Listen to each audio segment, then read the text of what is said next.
What's up everyone, how are you all? Today we are back with another blazing Naruto story. What if Naruto was left to die, but came back as the ghost of the leaf? If you enjoy then please like, share and do comments. When he awoke it was to a grassy field and nothingness. Where am I? He thought groggily, trying to clear his head. Wait, he remembered a song, it had been really pretty and he had wanted to get closer to the source. Was that why he was here? He sat up. The sky was blue and birds were chirping in the trees. Hey! Something whizzed out of one of the nearest branches and he jerked back. A piece of fruit? You're cramping my style. Huh? Don't hum me, who are you and what are you doing here? The voice was young but not young enough to be a child's. Me, I'm Ba, I don't care, just get lost will you, or I'll put a kunai in your foot. That did it. Suddenly the first boy grabbed the piece of fruit that had, he remembered, hit him in the head earlier and woke him up. Bouncing it in his hand a moment he hurled it up at the tree. There was a thwack as something was hit and another body fell. I'll get you for that. That was when the boy who dropped from the tree stopped, and was looking at the stranger in a completely different light. What the heck are you? He asked, analyzing the first boy up and down, then staring behind him. What? The first boy turned his head and shrugged shoulder. Looks like a tail, I guess. And is it, are they supposed to be there? The first boy shrugged. I have no idea. There was a crack and a bright light overhead as the boy sat up. He looked behind him. No tails to be seen. His head hurt a bit and it felt like he had been running for ages. It was raining and he had been asleep in a pile of mud. Just as he was about to stand, something long and sharp was thrown his way.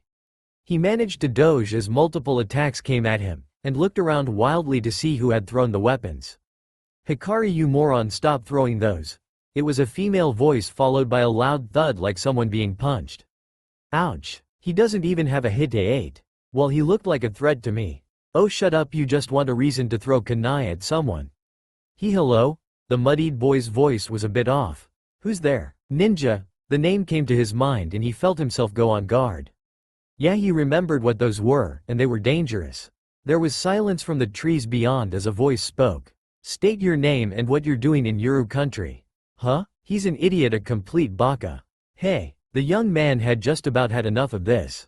A moment later he had jumped from the opening in the forest, to in front of the two arguing young ninja.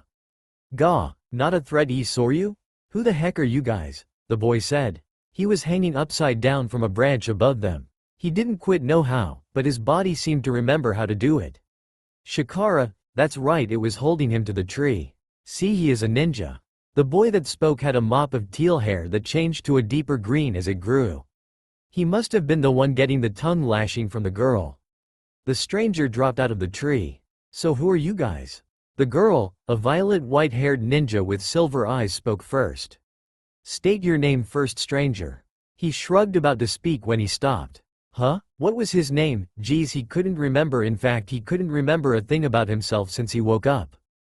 Come on, think. It's. He rubbed the back of his head, looking comically confused. Single quote ... Q, Kyubi. My name is Kyubi, he stated, trying to sound sure of himself. After he said this the two just stared at him, then doubled over in laughter. Ha ha, oh that's a good one. The girl was laughing so hard she had her hands across her stomach. Yaga ha ha ha, you think we're stupid or something? It's the truth alright. The boy who called himself Kyubi stated. Or at least he hoped it was. Like hell you are. The boy stopped laughing first and shoved a finger in the stranger's face. You mean to tell us you're the Kyubi no Kitsune? Oh, that's rich. At this the other boy's face turned bright red. Okay, so maybe he was a little confused. But now he was curious. The boy looked awful familiar. He got up close to him, shutting his eyes, trying to think. Hey, back off. Do I know you? You're that guy from the dream just now. Dude, I do not swing that way. With that the green-headed boy stopped speaking and took a closer look at the mud-stained stranger in front of him. Underneath all the dirt. Now wait just a minute. He poked the guy between the eyes. You're the guy who was cramping my style. Yeah, and you're the jerk that threw fruit at my head. The girl was looking between them confusedly now. What are you two talking about? This time her teammate's face broke out into a grin. You know what, I think this guy might actually be telling the truth. What? Last night just as he was about to speak the unexpected happened. The guy who claimed himself to be the Kyubi felt himself get dizzy. As the tension died down, so did his immediate adrenaline rush, and he began to fall crumpled to the ground in front of the two stranger shinobi. The boy ground his eyes flickering open and closed. What happened? He mumbled, feeling something soft underneath him. A bed? So you've decided to join the land of the living, have you, young one? The voice that spoke was old but kind, and he turned his head. An elderly woman sat beside a fire cooking something over an open pot. Where am I? You're in Subasagakure, in the care of the Tsukage. Subasagakure? The village hidden in the wings? I'm afraid so, young kid. Huh, what did you call me? The boy sat up, feeling a little light-headed but still wanting answers. You're Kyuubi no Kitsune, are you not? His face reddened at the title. Actually, I don't know who I am. As all young people tend to be. Open your mouth. She came over to his side with a spoon and he obliged. Instantly he regretted it and gagged. Well, you surely are alive now, aren't you? Gah, what is that nasty stuff? He practically jumped, still on the bed, his back to the wall. My laundry water. You crazy old woman. Oba-san. This time it was a familiar girl's voice, and the boy looked up to see the same ninja that had found him before. What had happened? Oh yeah, he'd passed out. I was only teasing. It's a special potion made here in our village. Tell me, don't you feel a bit more strength in your limbs? The old woman asked, going back over to her pot. Come to think of it, yeah, he felt quite a bit stronger now. Still, you could have warned me. He pouted, making the old woman's eyebrow raise, though she didn't say anything. This really was a strange boy, interesting colors too. She hadn't seen gold hair like that since the Yondaime Hokage. Her eyes darkened a bit at this thought and she went back to her pot of healing herbs. After a while of silence, the boy on her bed said, I guess I owe you guys a big thanks. When he looked up again, it was to the girl's face very close to his. I don't know, Hikari, are you sure this guy is really the one from your dream? No doubt about it, I didn't recognize him with all the mud at Fist, but there is no way I could miss that hair. The male ninja said, sitting backwards on a chair across from the others. What's wrong with my hair? The boy on the bed asked, touching his head. Nothing's wrong with it, sheesh, cut the guy a break. The girl hit the other boy up the backside of the head and he grumbled. Hey, there ain't no blondes around here. The boy sitting on the bed still didn't get it and he was staring to get a little annoyed. So who are you people exactly? He felt he had asked for the 100th time. My name is Damanagi Soryu and this is my teammate Nirofumi Hikari. The girl pulled the boy by the ear. Ouch, let me go, sorry. And I am Damanagi Otemo, Subasa's wise leader. Oba-san. The boy on the bed couldn't help but laugh a bit at the old woman's antics. She might have been a little bit crazy, she was laughing too. As for you, young man, Hikari here says you claim to be the powerful Kyuubi, the nine-tailed demon fox. Otemo-sama drank a bit of her concoction and sighed. Again the boy felt embarrassment. I told you I don't know who I am. I don't remember anything since his dream with supposedly Hikari in it, and waking a muddy mess on the forest floor. Just a big blank of nothing. How'd you get in my dreams anyway? No offense, but I think I could think up something better. The boy pointed out. Hikari blushed deeply and Soryu laughed out loud. How should I know? You're the one who came stomping into my dreams. The old woman was looking at the boy on the bed closely and he twitched a bit. What? I can sense a powerful chakra from you. Wild and untamable. She turned to Soryu. Bring one of your mirrors. The girl looked confused but nodded her head. A moment later she was back in the room with a large mirror in hand. Put it in front of the boy. Otemo ordered and she did. There was a gasp from the onlookers as the boy saw his reflection. A kitsune with red eyes and 9 tails was looking back at him. He reached for one of his pointed ears but found nothing was there. Hikari whistled. Whoa, he really is a kitsune. The boy's brow wrinkled. What's with this mirror? Soryu's mirrors can show the truth and lies. But I don't look like that. Otemo put a finger to her lip. Not now apparently, but the mirror doesn't lie. There was silence as the boy stared down at his hands. I don't even know what I am. So you have no identity, have you? Otemo put a hand to her chin. Well then, it seems we will need a name for you while you are here. The boy didn't argue. His first thoughts being that he was glad he was welcome in this place. His second, that he wasn't sure he wanted the old woman to name him.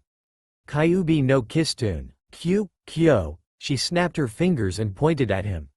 That's it, from this day forward you shall be known as the ninja fox, Kyokitsu, of Subasagakure. She was so pleased with herself that she patted the boy on the shoulders. "What do you think?" "Kyo," he spoke the name almost uncertainly. Then looking up in the accepting eyes around him he broke into a grin. "The fox ninja Kyo, I like it. Now hold on a moment grandmother, we don't even know where he came from. He's obviously had ninja training with the way he moves and mold chakra. Kitsune or not, he had to get learned from somewhere." "Ah yes," the old woman heartily deflated. "Do you have a Hite 8 on your person?" "A Hu-di-wa-tsi, a forehead protector," Hikari said, touching his own. The mech glinted in the orange glow from the fire. In the center sat a symbol shaped much like a wing that spiraled in the center. Kyo shook his head. "I don't remember having anything like that." Then it settled. "You must be a wandering nin of some sort. Why else wouldn't you have a village headband?" Otemo-sama set a finger to her chin again. The others weren't quick convinced though. "Come now you three. Don't look so glum. I'm sure with time Kyo will remember who he is and where he comes from in time. Until then, Lord Tsukige is happy to have you among his house." Kyo felt a sudden warmth for the old woman. It was strange and his eyes started to burn a bit. "Huh Kyo, what's wrong?" Soryu asked. She hadn't seen a boy cry since she'd punched Hikari, while they were playing ninja in their academy days. "Geez man, get a grip," it was Hikari this time, but his usual pride-filled voice had weakened. "Sorry, it's strange. It's as if I thought this was going to be a lot worse. I never imagined anyone would accept me so quickly." Kyo whipped his eyes with an arm and then smiled. "I don't know who you are or what Subasagakure is, but I'm really grateful to you all for what you've done for me." The others, still surprised, looked pleased. Although they were extremely cautious, Subasa was never a village to turn out those in need.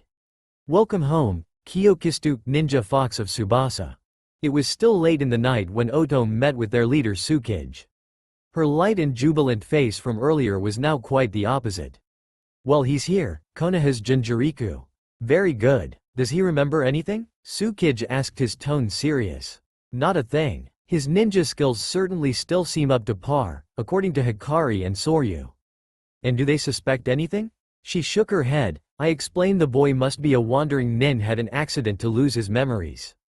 "Good. Tsukige-sama, speak freely Otome-san. They are still so young." The Tsukige sighed, a hand to his head. "You were much younger in harder times, and so was I.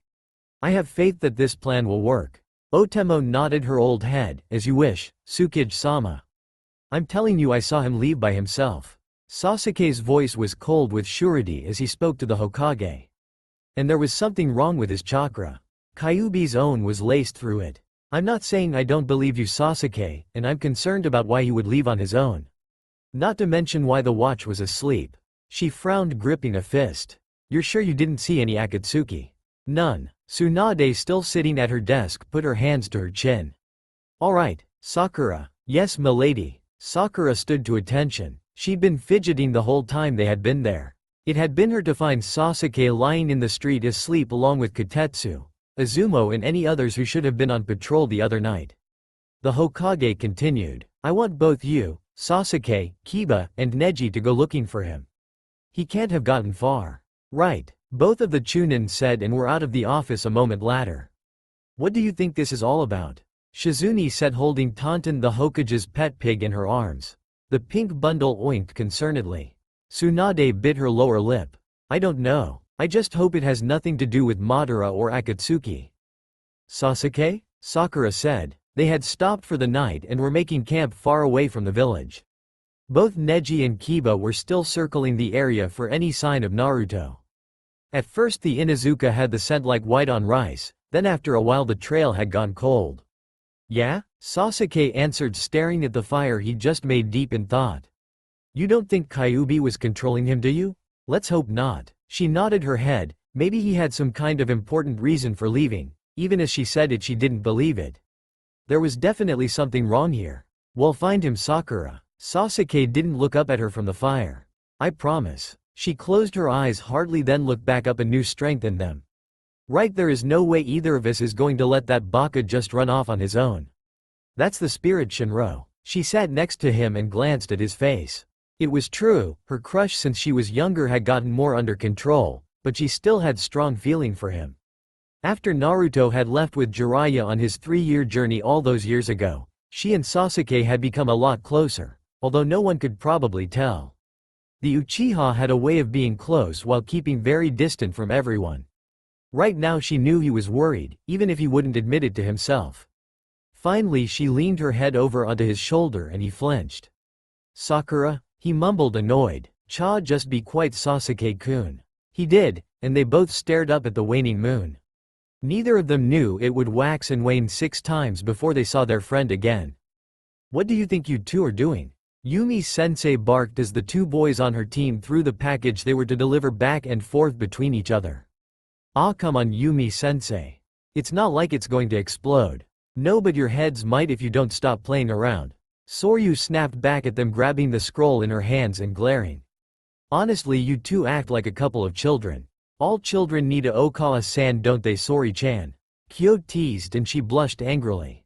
"Don't call me that, it's bad enough when you use chan, but I'm not your mother." He dodged her punch just as she was about to connect. He'd gotten a lot more agile since he'd come to Subasa, thanks to his training with Yumi-sensei and Hikari. Otemo-sama had said it was probably his natural instinct as a kitsune, or at the very least, someone with yokai blood in them. A moment later she didn't have the scroll at all. "You fox," she shouted as Kyo spun it on one finger. To slow Soryu-chan. "Darn you, y'all, little kitsune gaki." He just grinned at her. They had passed through the small village and were making their way back to the Tsukige's office. The voice rang with seniority as they entered the room. "Team Sorodano." They all stood to attention. If there was one thing they shouldn't do, it was get on the Tsukige's nerves. "The scroll, please." Kyo, who still had it in his hand, set the artifact on the desk table. The man in front of them had graying hair and a few wrinkles, though he still seemed young. He nodded at Kyo and the boy grinned. Yes, the Tsukige really was beginning to get fond of him. He was a bit reckless and extremely hyperactive, but had done a lot for the village so far, including raising New Hope. The Jinjuriku had made himself a good home in Subasa. He was getting along with the residents that neither feared him nor though he was evil, unlike the many in Konoha. In fact, those in Subasa had always had strong ties to the spirit world, so having someone like Kyo here hardly made them fear in the least. They saw him for what the boy really was, an overactive childish young ninja with a good heart. Some days the cage sat convinced that they had done the boy a favor by erasing his memories. "How did it go?" "We met Jiroko's subordinate Sai at the checkpoint. It's all set up. The Chunin exams will be held in Konohagakure in little under a week." Yumi told him. "Excellent." The Tsukige looked over at Kyo, who was shifting from foot to foot erratically. "What is it, Kyokitsu? I was just wondering what exactly the mission for entering the Chunin exams are. I mean, Hikari and Soryu are already considered Chunin level, and I'm not sure you guys are going through all this trouble for me." He grinned with a hand behind his head. The Tsukige chuckled a bit. "No, Kyo, I'm sorry, but you becoming a Chunin isn't our highest goal in Konoha."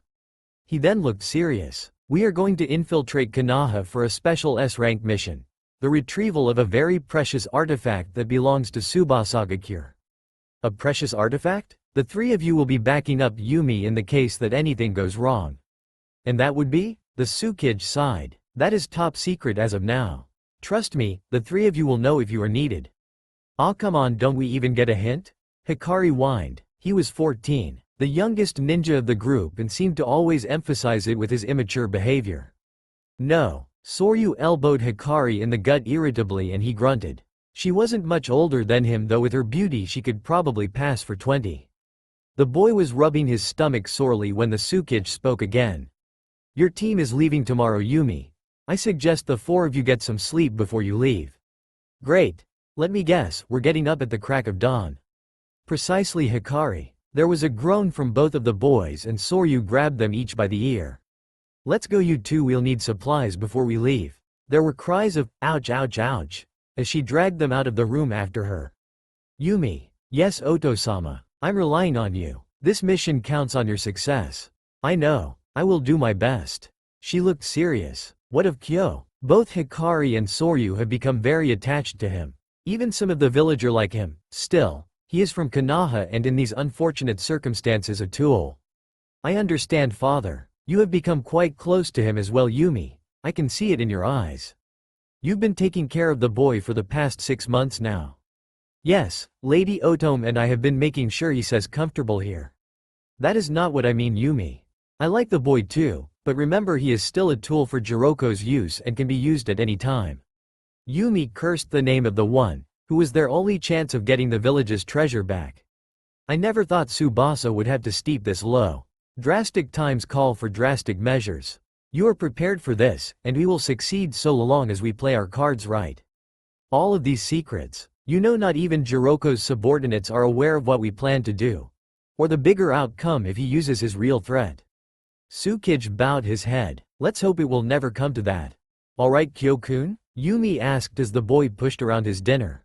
When he didn't look up, she tried again. Kyo-kun? Oh yeah, everything's fine. He said, sitting straight in his chair. You love ramen, Kyo. You not eating it is like saying I don't need air to breathe.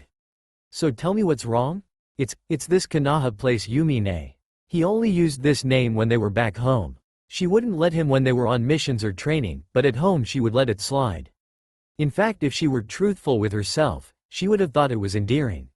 What about it? She asked, standing and taking her bowl to the sink, rinsing it. She looked like she didn't care, but really she was ready for any indication he was regaining the memories of his old home. It's just, I'm afraid. Afraid of what? She asked, now looking back at him in concern. I don't know. Something about that place, it makes me feel weird. I don't like it. He shook his head. Well, don't. You're the most unpredictable ninja I've ever met, Kyo. No one could guess what you're capable of, especially after what I've taught you. He looked up and grinned at her. I didn't even know some of the stuff I could do. By the way, the Tsukiji wanted you to do something about that hair of yours, not to mention your face. What's wrong with my face? He cried indigently. Geez, you and Hikari cut me some slack. I can't help the color of my hair. It's not that, stop whining. Yumi ordered, rolling her eyes. It's just that you don't look anything like a ninja from Subasa at all. You're too pale and no one here has blonde hair like you. So it will draw attention. At least change it to something different. And your face markings are going to have to be hidden too. Kyo huffed, and finally she had him by the back of the shirt, pulling him from his chair. Come on, you big baby, we'll take care of it now. What, Yumi? No, stop. The next morning, Hikari and Soryu were waiting impatiently outside of Subasagakure for both their sensei and Kyokitsu. They were almost half-hour late when the two heard some voices in the distance. I told you stop fiddling with them, Yumi. Don't call me that, Kyo. I'm your sensei now. Hold still, it's a bit crooked there. Turning the corner and coming into sight, the other two gaped at their sensei and friend. What the hell did you do to him, Yumi-sensei? Hikari was the first to speak. Shut up. Both of them shouted at once. I look ridiculous? Kyo grumbled, touching a piece of his hair. Along with the new color, Otemo-sama had put one of her concoctions in his hair to make it stay down, and he hated it. The bandages that covered both sides of his cheeks made him feel ridicules. Well, it certainly is a new look. Soryu waved an awkward hand. You might even be able to pass as my brother. That's the idea. Yumi said, hands on her hips. What? You heard me. Now let's go, the sensei ordered, and they began the long run down the path to Konoha, the village hidden in the leaves. I need to see your identification, Katetsu said to the four unknown nin. Both he and Izumo were a bit shocked to see Subasa shinobi participating in the Chunin exams this year. It had been over 18 years since any of their ninja had shown up in Konoha. 3 of them were extremely attractive with their dark skin and light hair, while the third had a much more pale complexion. Or at least next to the others he did. His white hair seemed forcibly tamed as it poked out in some places. Yumi Sorodano, Hikari Nirofumi, Soryu Damanagi and Kyokitsu Damanagi. Katetsu said out loud, you two are siblings? I'm his older sister, the girl said, although she didn't seem pleased with this. The fair-skinned boy had a goofy look on his face. He definitely stuck out between the group with his bandaged face and bright orange jacket. He almost reminded Izumo of. Kyo was thinking back to their conversation from earlier. No way, sensei. Oh yes way, you're going to pose as Kyo-kun's older sister. What? Both yelled at her together. Yumi just barked back. Kyo, nobody knows how old you are, and with that baby face of yours it's the most logical decision. But I know I'm older than her. When a vein began to throb in Yumi's head, they had stopped arguing. Ah, don't look so disappointed, Ni-chan. Kyo put his arm around her. Her shoulder tensed and her lip twitched. Kyo, Kitsu, you have approximately 3 seconds to take your arm off me. The boy didn't wait and he sweat dropped with his hands in front of him. Sheesh, take a joke, Sori-chan. I'm gonna kill you. Finally, it's not me being the target. Hikari said, smugly punching Kyo in the back of the shoulder. Oh yeah, not for long. Kyo had him held down, ruffling the greenhead's hair with his fist. Ga, cut that out. Will you two please stop? It was Yumi-sensei who spoke now, and when she did it was with a dark malice that sent all three of her students into meek obedience. Yes, sensei. Katetsu handed the papers back to Yumi with his own sweat drop. Welcome to Konoha. The woman nodded and they entered the city. Sugoi, Soryu said as the gate closed behind them. Kyo gave a long whistle while Hikari just gaped. This place is huge. I've never seen a city this big. Kyo said in awe, making Yumi give a relieved sigh. Good, his memories are still firmly locked. Come on, let's take a look around. Hikari said excitedly, grabbing Soryu's hand. For once she didn't argue. What a minute, you three, we still need to find an inn. Ah, come on, sensei. The only way she could keep a dignified face was by turning her head away, eyes closed. Her students all had that childlike wonder in their eyes. Grr, alright, you win, but I want to see all of your butts at the inn before it's late. You're going to need your rest for the exams tomorrow. Aye aye, Captain. Kyo saluted her and the three were gone in a ninja blur. She shook her head, her lip twitching upward into a melancholy smile. Better enjoy it while it lasts. The three Subasa hit all the stores they could in the limited time they had. To the three of them, Konoha was amazing. Subasagakure wasn't even half the size of this place. Toward the end of the day, they were laughing and walking while eating some dango. This place is awesome, I can't believe I was worried about coming here. Kyokitsu said, taking a bite from his dinner. What, you were worried? Hikari rolled his eyes. The great ninja fox of Subasa? Ha ha ha, very funny. Kyo pronounced each ha individually while folding his arms in a pout. You never know, maybe I was really a mercenary nin before you met me, and am wanted by Konoha's Anbu. As he said this, he still had his eyes shut and of course ran into something. To be more precise, someone. Ouch, he groaned from the ground as papers went flying around them. The young man he had run into looked just as surprised. He'd been turning the corner with a stack of documents too tall to see over. You alright, Iruka-sensei? Said another individual Kyo didn't recognize. He was a brown-haired boy with a high ponytail and bored eyes, though now they were looking down in concern. He helped the man on the ground to his feet. Yeah, I'm fine. Gee, think I'm fine too. Kyo grumbled from the ground when a hand was extended to him. Sorry about that, Iruka said, the boy taking his hand and staring at him. After standing there for an uncomfortably long moment, they both pulled away simultaneously. Yeah, no problem, the boy said, his blue eyes looking confused. Oh crap, let me help you with that. He rubbed the back of his head and bent down to pick up the papers with the academy teacher. Iruka thanked him and Shikamaru spoke. You guys are Subasa shinobi? It wasn't really a question and the Nara's eyes were studying them, even with their facade of boredom. How'd you tell? Kyo pointed at his headband and Hikari laughed. Soryu just looked coldly at the calculating boy. Do you have a problem with that? Shikamaru shrugged. Kyo looked at her in confusion. Why was she acting so cool to these strangers? So what do you think of Konoha? Shikamaru asked Kyo, his attention now all on him. Kyo didn't really notice and said, it's amazing, I never knew a village could be so huge. The Konoha boy was looking hardly at him, brow furrowed. He was about to ask what it was the leaf shinobi was staring at, when Soryu spoke up. Kyokitsu Hikari-kun, we need to meet sensei at the inn, it's getting late. Oh yeah. The boy nodded and turned to leave with his friends. Sorry about running into you, Amino Iruka. Iruka sei-san. Kyo waved and wondered why his tongue just about slipped and said sensei. Maybe it was because the other guy had called him that, and what was Sori-chan so mad about right now? It was only until they had found the inn they were staying at that she had gone back to her usual, Hikari torturing self. The three of you are late, Yumi said crossly as they entered the room. We got a little sidetracked. Kyo said, waving an impassive hand. Yeah, because Kyo tripped over his own feet. I ran into him. Who did you run into, Kyo-kun? Yumi asked, fishing a room key out of her pocket. Oh, just some teacher who works at the ninja academy. He shrugged. She sighed, try to keep your balance tomorrow, alright? The last thing we need is you guys botching the exams. Yeah. Kyo took the key and motioned to Hikari. Come on, winged Gaki of Subasa. Hikari tried to snatch the silver key from him but Kyo kept it just out of reach. As they headed to the upper level of the inn to their room, Hikari wondered how Kyo had known the guy was a teacher at the academy. "Did you just see that?" Iruka said as soon as the three individuals left them. "You noticed it, huh?" The young teacher had a hand to his chin and shook his head. "It can't be. But that look and voice, just the entire character. I think we need to speak to the Hokage." The next day, this was impossible. How the heck is anyone supposed to know the answers to these questions? Kyo racked his brain. It was the final 5 minutes of the exam and he couldn't put a single answer down. He gritted his teeth. Even with his amnesia, there was no way he would have known any of this beforehand. Yumi-sensei was worried about him tripping over his own feet, and the first part of these tests had nothing to do with fighting. He laid his head down on the table. "What do I do now? Is there a problem?" Ibiki didn't even have to leer over the boy to make him sit up straight. No, everything's fine."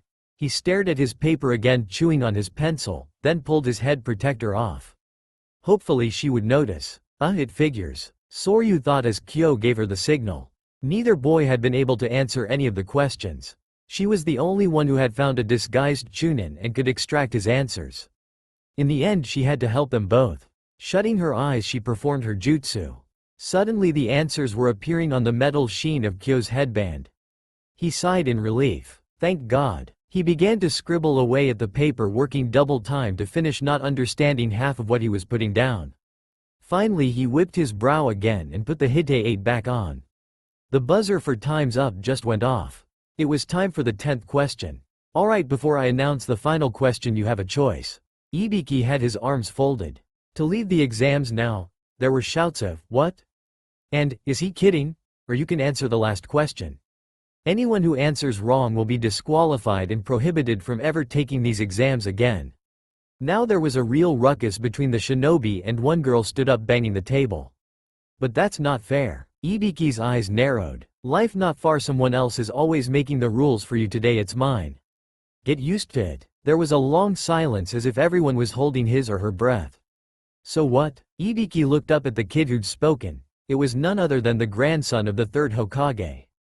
Konohamaru had his fist held high. "So what if I'm called a genin for the rest of your life? It's not about the title, it's about your skill." His words seemed to give strength to the room, and Ibiki raised his eyebrow. He'd seen this attitude before. "The kid is right," another boy said, and Ibiki turned to look at him. It was the one who hadn't started his exam until the last second. His head was bent and messy white hair hung in his eyes. He then looked up, a cocky grin on his face.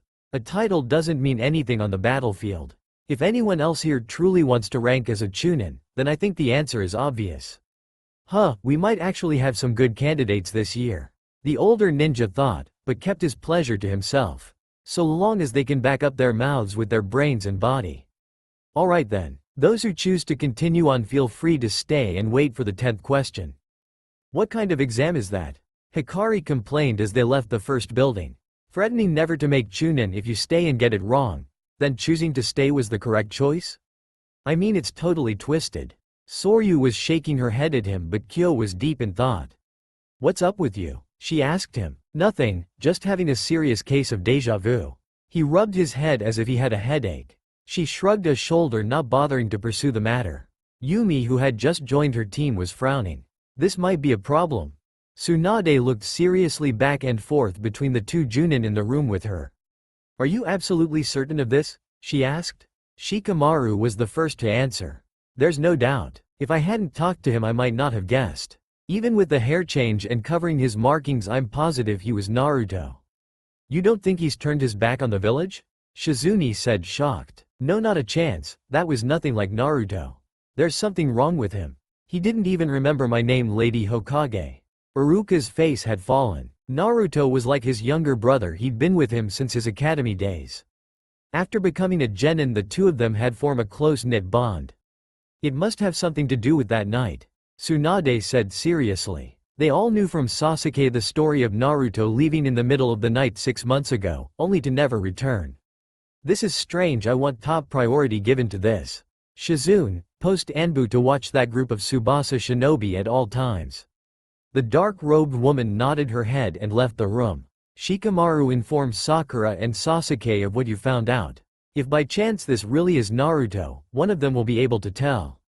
She then turned to Haruka, who was still in a bit of a daze. As for you Haruka, Konohamaru and his team will be beginning the second exam. You should be ready to go in the meantime. Yes, Lady Tsunade. They both departed. Tsunade stood and looked out over the village she'd pledged her life to protect, along with every person in it. If that boy is Naruto, then I have no doubt that these winged ninja are behind his disappearance and behavior. If that the case, we can only hope the damage done isn't too great to reverse. You know, this was just a little too easy. Kyo said, bouncing the heaven scroll up and down in his hand, while Hikari held the earth in his own. Speak for yourself, oh great Kyuubi. I swear you little. Kyo was about to put Hikari in a headlock when Anther Ninja called out to them. They readied themselves for attack. Hey you there. The man was from Suna and he appeared to be alone. He had his hands in the air to show he meant no threat. Yeah, because this is just a tea party shinobi get together and chat at. Kyo thought, still holding out his kunai. What do you want? I got separated from my team and I'm completely lost. I was wondering if I could travel with you guys. Oh sure, and what about the heaven and earth scrolls? Your teammates got those too? He looked a bit uneasy at the question. I've no idea, but the thing is I don't want to die so. Kyo hesitated and put his kunai away. What are you doing? Was Hikari's first response. He's injured. Kyo pointed out the blood on the mont's arm. Hikari hesitated. I'm sorry to be a burden. The Suna nin said, holding his aching wound. I've lost a lot of blood. Kyo was the first to put his arm around the man and then by instinct he grappled him backward. What are you doing? You know it's just not nice to send a substitution out on a shinobi's job. Release. The genjutsu was broken and so was the appearance of the puppet before him. It wasn't a highly well-crafted one, and it didn't have to be. Paper bomb huh? Guess the joke's on you. Kyo pulled a small mirror from his pocket and immediately made sure it had contact with the puppet. A moment later there was the sound of an explosion in the trees. The three Suna shinobi had no idea what had hit them when suddenly their explosion puppet was right next to them. The last thing they saw was the glint of a mirror and the flash of light violet hair. Well, that was fun. Soryu dusted herself off. You know, if you just touched it with your headband I could get there all right. She pointed out to Kyo and he shrugged. Look, there is no way, puppet or not, that I'm getting that close to somebody. You didn't seem to have a problem with it, on that mission when we were watching that rich guy's curvy daughter. Kyo's face turned from pink to red in less than a second. That's not true. He blushed deeply and began to stomp away. I'm going to defight something. He sounded like a child trying to get back at someone. Hikari grinned from ear to ear and Soryu just shook her head. Let's just get to the checkpoint without dying. Is this really all that's left? The Hokage asked Anko, who was just as surprised as she was. It seems that it's thanks to the Subasa ninja. I've never seen so many candidates wiped out, not to mention the creatures some say they killed. Tsunade nodded her head as she looked over the four remaining teams. Those who hadn't taken on the Subasa nin were just as shaken up from the forest, and some could barely stand. She glanced moment at her predecessor's grandson. His team was dirty and bruised, but they each still seemed proud in their own right. She had seen that look before so many times, and as she glanced to her right she could see it again. The boy that both Shikamaru and Iruka had claimed to be Naruto had a foxy grin on his face. He's obviously higher than Chunin level, Tsunade thought, which would be no surprise if it was the boy who was always calling her Ba-san.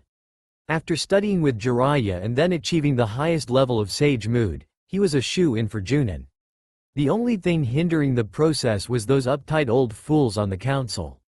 She'd snorted in disgust at the time. It had been hard enough promoting the boy to Chunin. She felt wariness in her heart as she thought of her old friend and teammate. It had been little over a year since pain had killed him. Half of the reason Konoha was even in shape for the Chunin exams was thanks to his apprentice Naruto. She sighed and then dismissed everyone. Good job, you're all still alive. Keep up the fantastic work. And with that she was gone, leaving the other ninja presiding over the exams a bit duped. Tsunade never had liked the standard responsibilities of being Hokage. Paperwork, presiding over meetings, she could almost sound like Shikamaru and call it troublesome, but that would be too nice. Well, that was interesting, Soryu said as Kyo stuck his lip out, squinting his eyes. The boy always did this when he was confused, annoyed, or both. So what are we supposed to do now?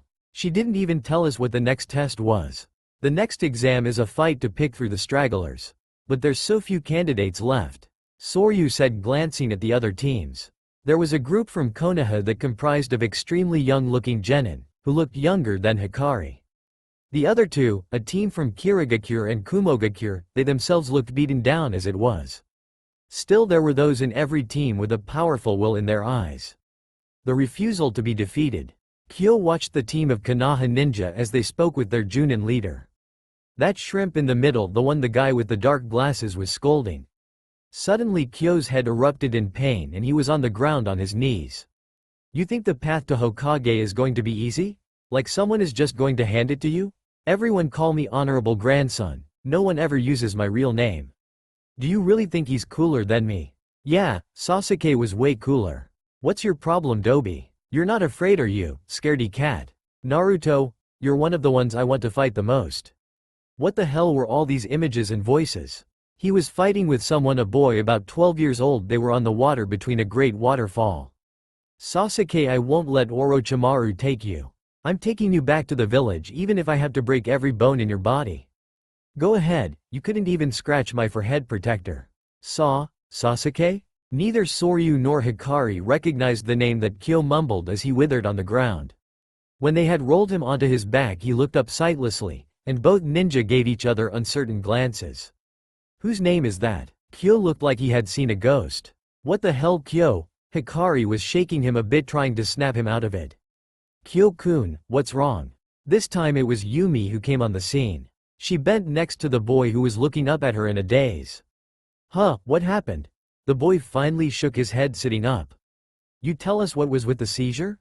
Soryu said worriedly. Kyo's face was still white as a sheet and he was sweating. Yumi was trying to take a closer look at him, but he fidgeted away. I'm fine, Yumi, nay, just a little headache. She obviously didn't believe the younger boy's excuse at why he just landed passed out on the ground. He wasn't thinking straight either if he was calming her nay in public. Kyo? She grabbed his chin, seriously looking into his eyes, and understood immediately. He was remembering. This is not good. I told you, Yumi, nay sensei, I'm fine. Just got a little carried away with the jutsus, that's all. The boy tried to laugh it off, but his voice was shaky as he pulled her hands away. Finally she decided to let it go and helped him to his feet. Looks like you took out more than half the teams. It's going to be a short preliminary. She cocked her head. Yeah, well, Kyo, rightening himself, had his hand behind his head and was blushing a bit. I might have gotten a little carried away. Yeah, you did, but you still owe the bill for dinner. You two were making bets? Soryu said indignantly. Hearing this, Yumi grabbed hold of Hikari's ear and pulled. Did the both of you decided to let Kyo face the enemy on his own?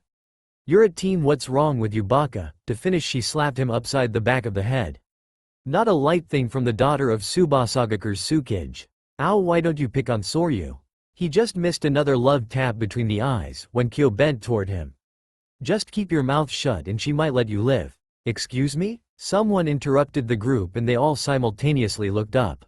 A pretty girl with cherry blossom colored hair cocked her head. She was staring at Kyo and he was doing the same to her. Finally, when Hikari couldn't take it anymore, he put his friend in a headlock mockingly. Checking out the Konoha kunoichi already? Shut up. Kyo swatted at him, but it was hardly anything lethal. This boy's obviously close to his teammates. Sakura thought. Could Shikamaru have been wrong? But then even Katetsu and Izumo had mentioned something about him to the Hokage when she was in her office. She shook her head, then got back to the business of why she was there, plus a bit of detective work of her own. Still, she was sure she just heard him say, Sasuke. Shaking her head, she spoke again. There will be a short break between now and the next exam. Since so many of the teams were disqualified, we need to rearrange the fighting matches. Feel free to follow one of our ninja back into the village. I thought the fights were randomly picked. Soryu said. We have an odd number of candidates this year. Some may have to fight Chunin from the village. Seriously? Kyo looked up. He had forced himself to stop staring at the girl and his face broke out into a grin. All right, beating a Chunin would be way more of a challenge than some of these guys. I'm ready to wipe the floor with him. He punched his open palm, all fatigued gone. The glint in his eye was familiar, and that voice. Hey guys, I heard there's this great ramen stand around here. Ramen again Q-kun. You're paying Kitsune. Shut up Hikari. A moment later the group was gone, heading in their own direction for the short period of break. Sakura just stood there dumbfounded. That really was. Sasuke stood in the shadows just above. That character and swagger. There was no doubt they were similar to Naruto's. Still, there was something different as well. Well, the idiot acted like enough of a doby. He shut his eyes. No, he would wait. All he had to do was see the young man fight, then he would have all the answer he needed. A memory from a long time ago came up in his mind. A true shinobi can read his opponent's mind with his fist. That's what we have Sasuke. That had been what? 5 years ago? It was still fresh in his mind like yesterday. Ever since that day he was drugged back to Konohagakure, he looked at the incident with a shade of hatred. Not because Naruto had beaten him, but that he had allowed himself to be manipulated so much by Orochimaru and his followers. It was true his revenge still burned strong for Itachi, but he was going to carve his own path to power. That was something a very important friend had taught him. Of course he wouldn't admit it. There was no way in the world he was ever going to tell that Yusura Tonkaichi anything even if he was here. He shouldn't even have to. Our fists do the talking. Kyo was slurping up his third bowl of ramen when a group of young genin came on the scene. He recognized them as one of the few last in the running for the Chunin exam. Heiji-san. One with a long red scarf said loudly, taking a seat to his left. Naru Konohamaru, aren't you supposed to be at the Chunin exams? They're taking a short break to set up the next fight. Someone said some guy from Subasa really beat the tar out of the other teams. We didn't meet him though, or any of the Subasa nin for that matter. Moegi said a bit timidly, glancing nervously to her left. We did see them at the checkpoint. Thought it was hard enough getting that earth scroll. Udon sniffled a bit. The kid just couldn't seem to keep off a cold, allergy, whatever it was. That doesn't mean anything. I'm still gonna kick that guy's butt and become a Chunin. He before even Naruto Nissan ever did too. His face split then fell again. But before he could think about his missing older brother he heard a slapping sound. Kyo had hit the palms of his hands on his knees and stood to confront the little Konoha ninja. Well, I'd like to see that. What are you, about 4 feet 9 inches? He asked, planting an elbow on the kid's head. Hey, who do you think? I happen to be the ninja from Subasa who took out almost half the entries in the exam. There was a cocky smile on his face. And you are? Konohamaru looked up at him with an angry stare and put his hands together to gather chakra. Kyo wasn't ready for what happened next when the boy said, Oiroke no jutsu. And a cute girl with long brown hair was underneath his arm, completely naked. He fell backward with a shout and the henge broke. My name's Sarutobi Konohamaru and I'm going to be the 7th Hokage someday. His brash tone was slightly arrogant, but he still sounded like such a kid. To everyone's surprise, it was Kyo who was laughing, brushing himself off from the ground. He liked this kid. He had a fire in him that Kyo could relate to, though he wasn't sure why. A will of fire? So you're going to be the 7th Hokage, huh? You know it's recommended when becoming a leader to a village that you know how to count. Kyo chuckled again. His team was starting to wonder why he was so friendly with this unknown shinobi, albeit a little one. But then, being friendly seemed to be in Kyo's nature since they'd first met him. What do you mean? Isn't it the 5th Hokage who's reigning over Konoha now, or did we suddenly disqualify 7 from the number system? The boy's face heated up and he balled his fist. That place is for Naruto Nichan. Naruto, there was that name again. It had been in that weird flashback of a memory too, by that kid with the funny black hair. Geez, his head was hurting again. He tried not to think about it too much. Who's Naruto? Uzumaki Naruto is a hero in the eyes of Konohamaru here. The man serving the ramen said from over the counter. Learned that trick from him too. His sweat dropped a bit, referring to the Oiroki no Jutsu. Kyo laughed again. Well, I wish I could meet him. Hey, is he going to be participating in the exams? He heard the boy say that this Naruto had already passed the Chunin exams before. But since there were so few people to go up against, maybe he would be set out to fight in the next round. Just then the boy's face completely fell, and it was one of his friends who answered. No, Naruto-kun has been missing from the village for about 6 months now. It was the girl and she fiddled with her hands as she said this. Huh, well, sometimes missions last a long time. Kyo said with a shrug, but Konohamaru sprang in. No, Naruto ni isn't gone on a mission. He left the village on his own and nobody knows why. Kyo looked at him confusedly. He made himself a missing nin? Nobody knows. Udon piped, adjusting his glasses. He just vanished without telling anyone. Konohamaru said, and he looked very much like the child he was as he stared at his feet. Suddenly there was a weight on his head, placed there by a hand. He looked up to see the bright blue eyes of Kyokitsu looking down at him. Don't give up. If your friend is half as great as you say, he's going to come back eventually. And even if he doesn't, you can bring him back. He ruffled Konohamaru's hair one last time and straightened. Gaki. Hey, don't call me that. Suddenly there was a voice over some unknown speakers surrounding the city. Would those participating in the Chunin exams please gather to the main arena? I repeat, would the. With that, the party of Subasa shinobi were leaving. Kyo was waving a hand at the three smaller genin, his back turned as he walked away. See ya, Gaki. Don't give up. Those were words that kept Konohamaru going every day. It was a part of his ninja way. Something that was helped created by Naruto ni. Somehow, with the positive reaction from this stranger, he felt a new strength. In fact, the guy kind of reminded him of Ni-san. Suddenly his fists were shaking at his sides. What's wrong, Konohamaru? Moegi asked, a bit worried. She'd been the first to notice the Subasa nin when they had entered Ichiraku's, and had been the most wary when Konohamaru was boasting his opinions of strength. Now she was the fifth to notice something off miss with her friend. He's strong, was the serious answer she got, and then Konohamaru looked up at both his teammates, a grin cracking his face. I can't wait to fight him. Kyo didn't know why he'd been so nice to the genin he just had. But his team wasn't about to let him off the hook so easily. They're an enemies of Subasa, Kyo, you shouldn't get too friendly. He shrugged Yumi's comment off, patting her shoulder. Ah, come on, they're just kids, and well, it's not the same. Kyo. He jumped at the sudden sharpness used on his name and looked over at Soryu. She had an angry look on her face. These people are responsible for what happened all those years ago, and you would just forget. Kyo had never seen Soryu close to tears before. Most of the time she was too busy being hard on Hikari. This time was different though, and Kyo didn't quite understand why. What? Yumi-sensei was the first to pull him aside. You two go to the arena.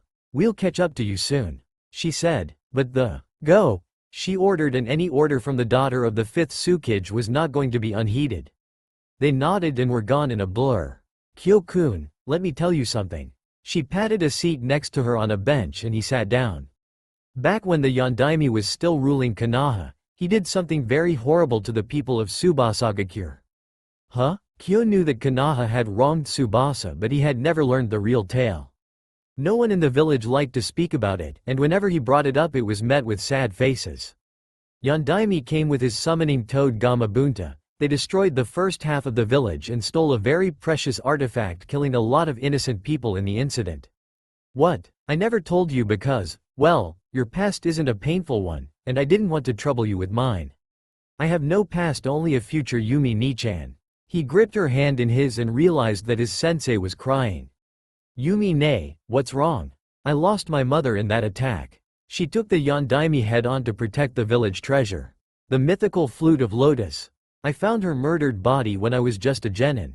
This struck Kyo harder than any other news he had heard, and suddenly his gut wrenched. God, Yumi, I'm so sorry. He held her close to him like a big brother or father would, even though he was far too young to be either of those things. Suddenly, with a new force, he looked down at her stained streak face and kissed her forehead. I swear, Yumi, you'll never go through that pain again as long as I live. I promise that till the day I die, even after. She gripped his hands tight and nodded. This boy, there was something about him that could lift the heart of any he touched, and she knew it was his gift. Thank you, Kyo. The arena was set and the games were ready to commence. Since there were so few competitors, it was proposed that the third round be skipped to head right into the final. And so Kyo and his team waited in the wings for their fights. The battles were impressive so far. Soryu had already won hers, and with a squeeze on the shoulder from Kyo and the look in his eyes, she knew he understood her. Who could say how many people Soryu had lost in the past, but there would be no more. He would make sure of that. Next, Hikari Nirofumi of Subasa Gakure. The announcer's voice boomed and Hikari could hardly contain his excitement. Hell yeah. He punched the air, catching Kyo's own fist. Get out there and kick some ass. It was the most violent thing Kyo had said all day, and Hikari loved it. You got it. He landed on the ground bellow gracefully and stood to face his opponent. Kyo blinked. No way. Seconded competitor Moegi Kusanade of Konohagakure. Standing across from him was that little girl with the ridiculously high pigtails. One of Konohamaru's team. She didn't look like much against Hikari, and part of him really hoped he wouldn't mess her up too badly. Don't look so put off, Kyo. She got through the first 2 levels, so she's no pushover. Surprisingly, it was Soryu who mentioned this. Kyo nodded but just watched the fight commence. Alright, here I go, Sora Sububasa no Jitsu. What the that idiot? This time no one bothered getting surprised that the sudden shout from Yumi sensei. In fact, everyone was shell-shocked because perching from the boy's back through the burning light there were 2 giant blue wings. He's already pulling out that technique? That baka. But it was too late and this fight was going to come to a close real soon. Even with the young Kunoichi's tenacity, she was no match against the sharper than kunai feathers Hikari was aiming at her. Something's not right about this fight, Yumi said darkly, and Kyo nodded. Slowly but surely Hikari was acting more like an animal than a ninja. In this state he could just about kill the girl. Damn it. Kyo couldn't sit any longer and he was down on the playing field when suddenly the little female ninja gave a sharp jab to Hikari's stomach, sending him backward. A chakra-controlled kick? It didn't matter, there was bloodlust in Hikari's eyes and he was ready for the kill. Hikari! Kyo shouted, jumping Black Ops as they tried to stop him from entering the fight. Stop! He ordered as the heated acid green eyes of his teammate, his friend, glared at him. He was going to lunge. Kyo grabbed a kunai and threw, only grazing on of the boy's fatal wings. He looked livid. How dare you? Was written all over his face. Yeah, now just get away from the girl. Then just as suddenly he snapped out of it and his eyes were back in focus. Kyo? Yeah? I'm gonna kill you for that. I thought you might say that. Then suddenly the boy went limp, and Kyo was only there just in time to catch him. Geez Hikari, what were you thinking? But the boy was already asleep in Kyo's arms. Awkwardly he turned around to see the crowd of eyes staring at them. The announcer's voice broke the tension. The winner is Moegi Kusanade of Konoha. What on earth is that? Tsunade said from her seat above the arena. That boy, that chakra, it wasn't human. She would have stopped the fight herself if it wasn't for the youth that dropped onto the field to intervene. Naruto? She couldn't hear what he was saying to his friend, but a moment later the winged Subasa nin was crippled in his arms. Sasuke, who was in the crowd below, activated his Sharingan. That kid, he's A. And the winner is Moegi Kusanade of Konoha. The next match will be between Damanagi Kyokitsu, Ninja Fox, of Subasagakure, and Sarutobi Konohamaru of Konohagakure. Kyo looked up at the sound of his voice, and only had a moment to hand Hikari of to Soryu. Yumi-sensei was nowhere in sight. Baka, Soryu said as she took the boy, but there was a note of worry in her voice. What had possessed Hikari to start his battle like that? She knew he was hot-blooded, but even he knew to bide his time and examine an enemy before such an attack. Sori-chan, I don't know what's going on, but I'm worried. Keep a close eye on Hikari, Kyo said before leaving them and appearing on the field again. His opponent's eyes were shining. Yo, Gaki. He waved a hand with his own smirk. Don't think that trick from earlier is going to work twice. Oh, don't worry. I've got bigger options for here than a little ninjutsu. Konohamaru answered, pulling shuriken from his belt's pouch. Begin. Kyokitsu gave a foxy grin and in a moment he was behind the boy. Those little throwing stars aren't going to help you here, he said, landing a punch just at the nape of the boy's neck. It was then that the clone dissipated in a puff of smoke. You were saying? Konohamaru could be heard from above as he threw his shuriken. Kyo dodged and had to bend backward into a flip, just to get out of the way of the kid's kicks. Your mind, another clone? Kyo thought as a second boy grabbed him from behind. Solid too. Who had taught the kid such an advanced technique? Alright, I'll admit it, you're good. Kyo grunted under the boy's chakra-controlled grip. But I'm better. He himself vanished for a substitution. Konohamaru looked confused and so did his two clones as one held the other back. Gah! He turned around to see Kyokitsu grinning. Come on kid, I thought you wanted to be Hokage. Konohamaru gritted his teeth that had done it. You want a real jutsu, I'll give you one. The clones behind him began to focus chakra into both his palms. Kyo looked in wonder as the boy held the blue energy swirling in his hand. Rasengan? Huh? The thought put him off guard, and it was all the chance that the genin needed. His clones were the fist to close in on him and they had him pinned by the arms. Konoha Wind Strike Double Rasengan. Konohamaru cried and the force that hit Kyo in both the gut and the chest was phenomenal. From above, the crowd saw the Subasa shinobi's body fly backward, crumbling a wall in his wake. Naruto. Sakura cried from her post next to the Hokage. She had to see if he was all right, but Tsunade stopped her. What? We can't afford to draw attention to this. If these Subasa nin are the ones behind Naruto's disappearance, then they are most definitely hiding something. For now we let them think they have the upper hand. Sakura didn't know what to do. This wasn't just some unknown Subasa shinobi, this was Naruto. She was sure of it and she couldn't watch as the smoke from the rubble was clearing and the first thing everyone saw was the shadow of someone standing back up. Kyo-kun. Soryu breathed. His jacket ripped.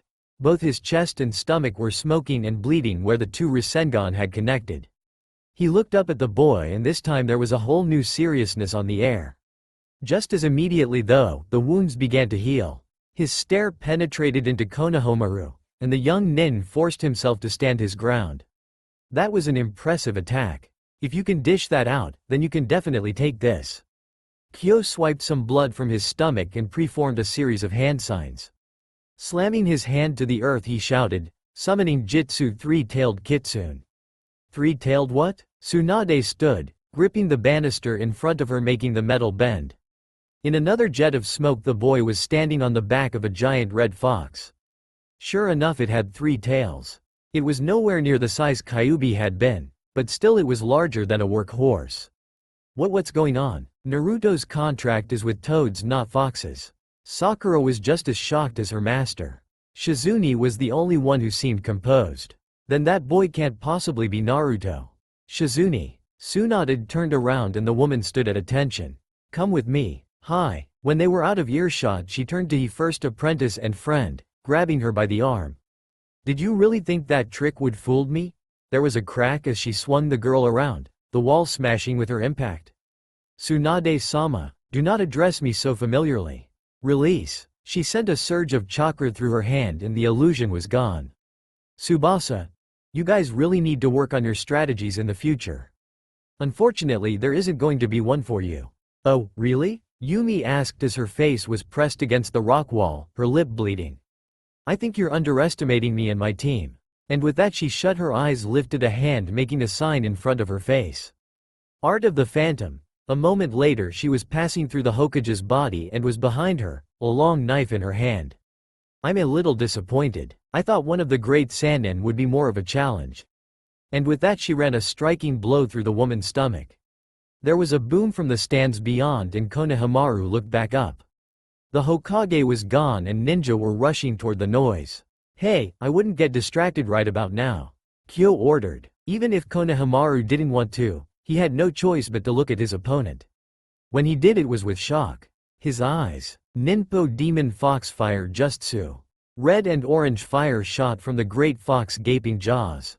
Ah! Konohamaru's clones dispersed even before the flames came near him. The energy was overpowering as he hit the ground. The fire passed overhead but it didn't need to hit for him to feel the killer force. Kyo spat the blood from his mouth. That was a warning shot. You can give up now if you want. Again Konohamaru was forced to look at his eyes. They were glowing blood red, the eyes of a demon. This wasn't the thing that shook him though. Naruto ni? The boy shook his head. This is your battle right now, your friend ain't here to help you. I suggest you forfeit if you want to live. This lit a burning fire inside Konohamaru's chest, and he glared, forgetting his previous thoughts. I never give up, that's my ninja way. Kyo bowed his head then and again smirked, showing sharp teeth.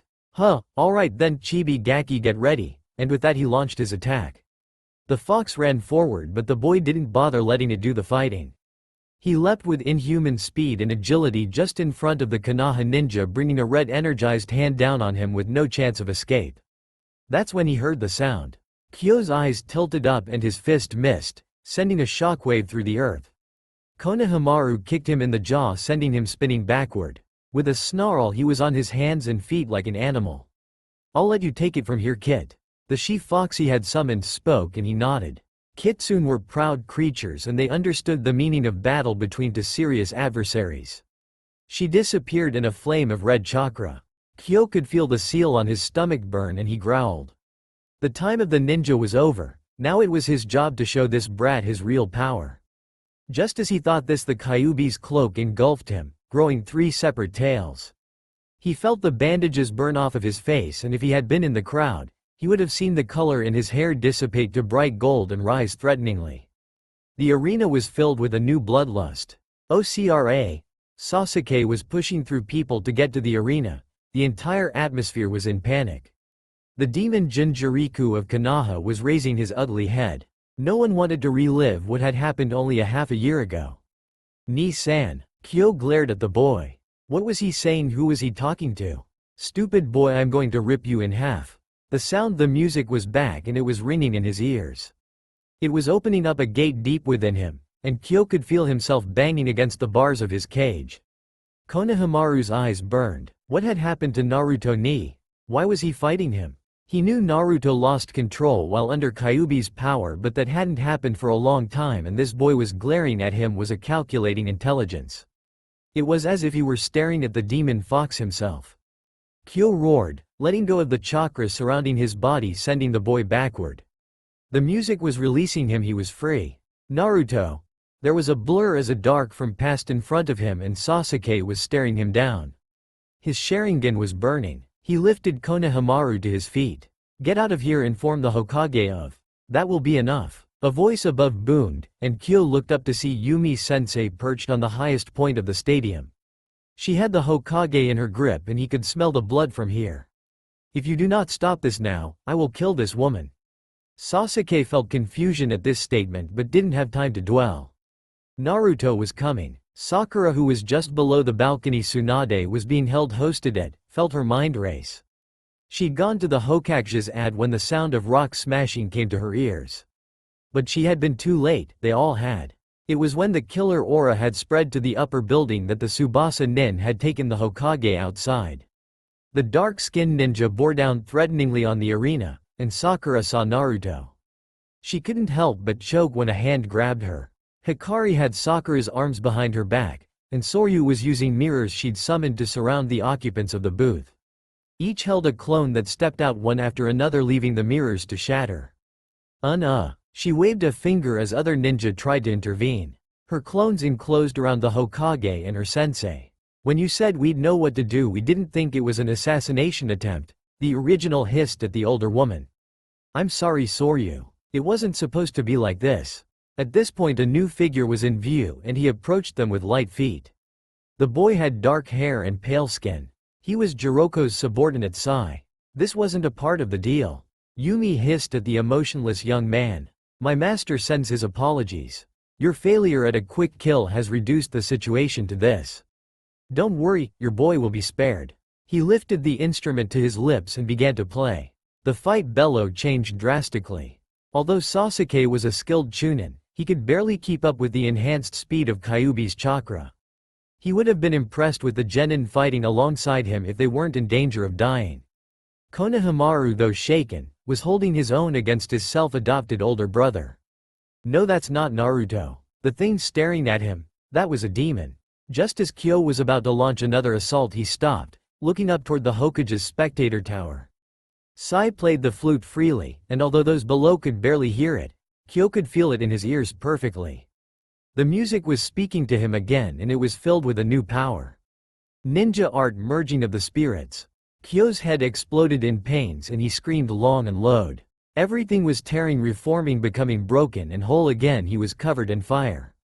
Sasuke bent down to protect the genin from the roars of chakra. What was happening to Naruto? With his Sharingan he could see that the beast's red chakra was merging with the boy's. He was transforming. Kyo held his head as the Ninetales cloak disappeared, leaving a physical form for him. His mind felt beaten and burned as he looked up. Something was swishing behind him and he turned. Tails, 3 of them. He touched his head. His ears, they were pointed and furry. What was happening to him? Naruto? The boy in front of him, that boy from the vision, he was speaking to him. Who are you? It was the last coherent thought before the music was playing in his ears again. Anger burned in his chest and then throughout his body. Looking above he saw the woman held captive. The music was telling him something, to kill this woman. And as it continued to eat at his mind, He found he wanted to. A moment later he was passing other ninja and landing right in front of his prey. He licked his teeth and grinned. Kyo-kun? The clones that had been surrounding the Hokage disappeared by the sheer force of power that radiated of the foxboy. Soryu was looking at her teammate in fear. Kyo, can you hear me? He lifted his hand and knocked her aside, licking the blood she left on his fingers. Naruto? Tsunade's voice was weak and he ripped her away from Yumi. It was time for him to have his kill. Naruto, you little baka, put me down. The older woman grunted as he held her high in the air by the neck. His crimson eyes only narrowed at her. He could smell the blood and hear every pump of her heartbeat. Uzumaki Naruto. The voice that entered now was calm and cool. The boy didn't know why he looked up at the name, it was just an automatic response. Across from him a young man with ginger hair stared at him. A gourd on his back produced sand that seemed to be alive. Gaara, case cage of Sanagakure, was prepared for battle. This one was strong. Kyo smiled, thinking of letting this petty woman go, when the music burned into his mind again. No, he had to kill her, that was all that mattered. Just as Tsunade began to choke harder, something wrapped around his body. It was the boy's sand. He snarled and clawed out, dropping the woman as he was buried alive. Already Tamari and Kankuro had the two younger Subasa ninja in lockdown. Yumi was just about to flee when, I don't think so. Haruno Sakura had pulled her dark gloves on and she looked pissed. Yumi might have gulped if she had the chance. This is for Naruto-cha.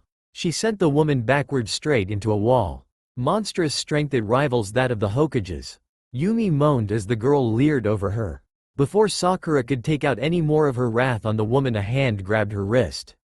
Hold on, Sakura. We need her alive if we're going to get any answers, Sasuke said. The Subasa ninja were outnumbered and outmatched now. Kyo, still struggling with his bonds, was now being held by a new jutsu. Wood wrapped around his body, digging into his flesh as he fought.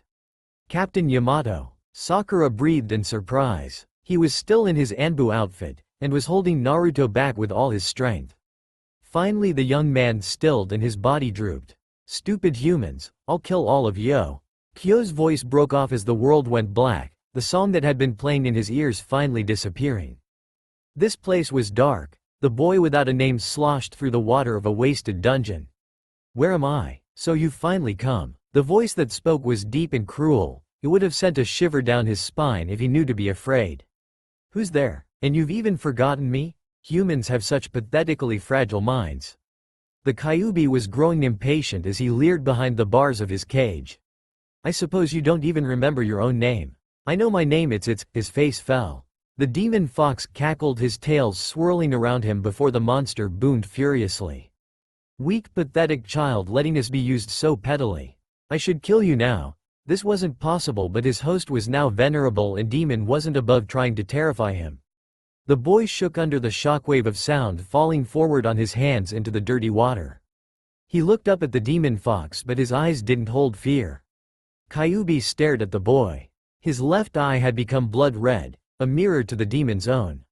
He shuddered behind his cage and then watched as the human took a step forward, putting a hand on one of the bars.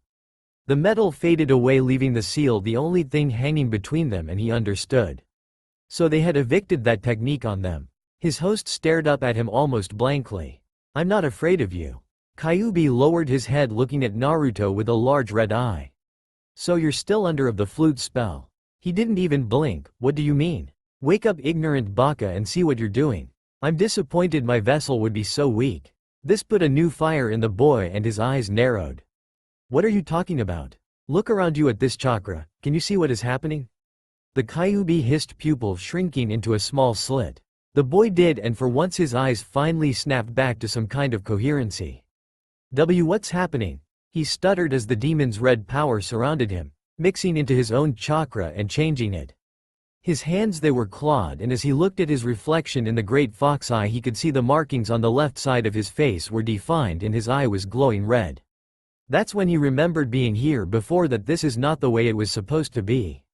The demon fox was meant to be beyond the bars, unable to reach him, enforcing their two separate identities.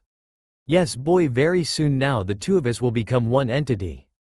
That's when he felt the whirling power of the Kyuubi no Kitsune as the fox's body became pure chakra, taking hold of him, swallowing him in fire. A new demon was soon to be born. Sakura watched as Naruto's brow creased and he moved his head back and forth. The fox ears on the side of his head twitched back and his three tails twisted. He must be having a nightmare, she thought sadly, looking at her friend whose appearance had changed so much. Sure, he still had the human form of her teammate, but now he was sporting new fox ears and three vibrant red tails. She brushed his hair back gently as he mumbled in his sleep and his eyes snapped open. A moment later his iron grip was on her wrist and his ruby eyes stared into her own. "Who are you?" His voice was low and dangerous. Sakura's eyes began to burn, forcing back the tears. "Naruto?" He let her go at the mention of the name, putting a hand to his head. "Naruto? Whose name was that? Was it his?" "No, his name was." "My name's Kyo. Who are you and what happened to me?" he asked, sitting up and swinging his legs over the side of the bed. He mistook her stares as fear when he saw the tails swishing around him. He looked down at his hands. "What's happened to me?" he thought, looking back up and seeing the leaf insignia on the girl's hite.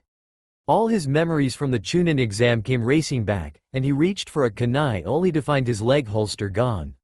With a dark look he glared at the girl and set himself in a taijutsu position. She seemed to snap out of her stupor. "Whoa, easy Naruto, stop calling me that. Who are you? Where's my team?" He could feel himself growl. What had happened to him? He didn't understand what was going on. He'd tapped into his yokai chakra like Yumi had taught him, but a transformation had never gone to this extent. The most he'd ever had was 2 tails and he could always revert back. Now he couldn't seem to grasp any human chakra at all. Just then the door opened to reveal another individual. It was the boy with the dark hair and black eyes he'd been fighting earlier. Kyo felt his ears go back and his tails raise threateningly. Sasuke. Damn, there was that name again. His head felt like it was being pounded from the inside out with a hammer. "Naruto, let me help you." "Don't touch me," he hissed, surprising himself as he jumped back nimbly into the upper corner of the wall, baring his fangs. The girl looked hurt and he felt his heart soften. "You're Leaf Shinobi. Tell me, where's my team? What have you done with Yumi, Ne, Hikari and Soryu?" His voice rose with every word, waiting for them to answer or attack. When they did neither, he eyed the window. An escape. Sakura. Sasuke's call was delayed as the boy made it to the opening. Kyo ran through the darkness outside, jumping from building to building. He had to get his bearing and find the others. Landing on the ground below was when he felt his body freeze. He was paralyzed. "That's far enough, Naruto. Who the hell are you?" he snarled as Shikamaru held him in his shadow possession jutsu. The boy simply sighed, although there was a bit of sweat on his brow. Holding back Naruto was proving harder than usual. How troublesome. Naruto-kun." This voice was shaking and he saw a girl with long dark hair in front of him. She was trembling. "Stay back," he hissed, and she cringed. I'm sorry Naruto-kun," she said. A moment later she'd activated her Byakugan, and was jabbing at pressure points on his neck. What? Kyo didn't get the chance to think any further as his mind went black. "I want answers now." Tsunade stood over the bind woman. They were in a leaf prison. Yumi hadn't seen any of her students since the attack. She spit at the Hokage's feet. "Look, we can do this the easy way or the hard way." Tsunade growled, bending close to her. "What were your intentions in Konoha other than killing me? I know you're responsible behind one of our shinobi's disappearances." This was one of the rare moments that the Hokage didn't break a wall down, or smash a desk in anger. It seemed to make her presence even more terrifying. Yumi just glared. "I have nothing to say to you." "Really? Inoichi?" Tsunade turned her head, and the Yamanaka entered from the shadows, his long hair swaying. He didn't need to be told twice of what the Hokage wanted him to do. Yumi, taking in a deep breath, prepared herself for the most powerful mental battle of her life. It was just like everyone feared. Naruto couldn't recognize any of them. And Sakura felt her heart break to see her friend held prisoner in his own village. As it was now, Anbu were guarding the perimeter of the building. But that was nothing compared to how bad it was inside. Even with the protest from both Sakura and Sasuke, the village elders had their mind set that Naruto would be imprisoned and chained. The only thing the Hokage had been able to manage was keeping him in one of her private interrogation rooms instead of a dark, damp cell. It wasn't long before the boy was awake again, and his piercing red eyes were bearing into Sakura. She felt her heart crack even more as she thought, Naruto never had a look of hate in his eyes like that. Finally the young man spoke. So, what are you going to do with me? Instead of Sakura it was Sasuke who answered. Nothing now. Well Dobi, if you hadn't tried to run off like that you wouldn't be in this mess right now. He had his arms folded, and was speaking in the way he almost always addressed the boy. Cool and somewhat arrogant. It had lessened a bit over the years, but Sasuke could pull the Uchiha ego complex out when he deemed necessary.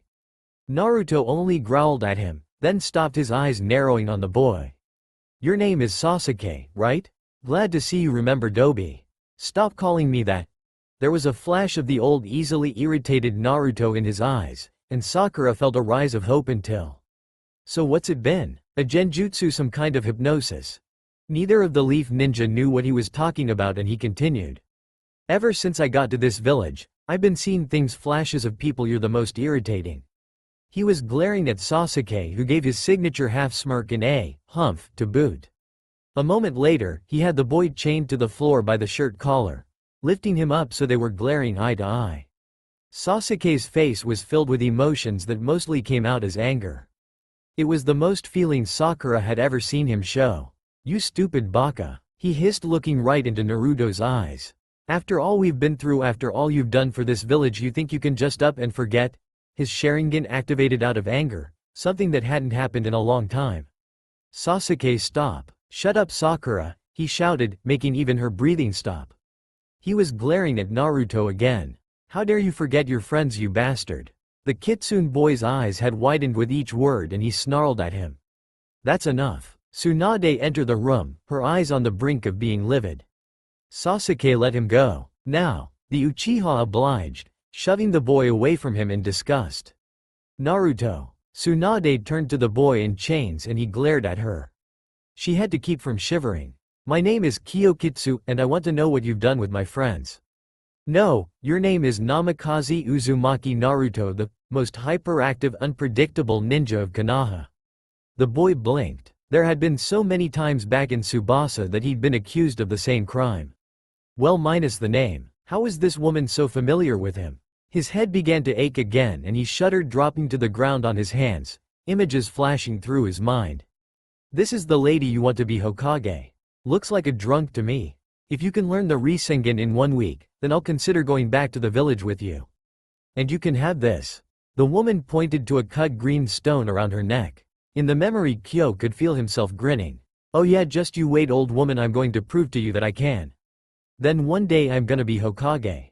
Kyo was fighting someone now, a man with glasses. He'd stepped in front of the Mon's punch, literally taking it head on. 2 clones were at his side, and they were performing the same technique the Gaki Konohamaru had used in their match. Rasengan. One hand is all I'm going to need to take care of you. The Leaf's Hokage kissed him gently on the forehead, and he found her pendant around his neck. Ears, stop. He was trying to hold his head as his chains clanked. I don't understand. You're remembering Naruto. I know it's painful, but don't fight it. Tsunade ordered. Liar. The boy said, looking up, and she was surprised to see tears starting to bead at the corners of his eyes. You're lying. No, I'm not. I would never come from a village that did what yours has to Yumi-sensei. He hissed and the pain began to release. Even Tsunade was shocked to hear these words and her face darkened. They lied to you, Naruto. No, he boomed, scraping at his chains, making Sakura put a hand to her mouth. It was an even bigger shock when Sasuke moved close to her, putting an arm awkwardly around her shoulder. They found me when I had nowhere else to go. They took me and gave me a home and a name. I'd never betray them like that. He was panting by the end of his speech. Tsunade gave him a moment to rage before speaking again. Tell me, Naruto. My name isn't. Very well, Kyokitsu. What do you believe to be the truth? Naruto stared at her like she was testing him, playing with him. Your village's 4th Hokage destroyed half of Subasa, taking hundreds of lives, taking away Yumi Nichan's mother. That's all I need to know. His voice grew more powerful with each word, and the others could see the compassion in his eyes. Memories erased or not, that fiery compassion was all Naruto.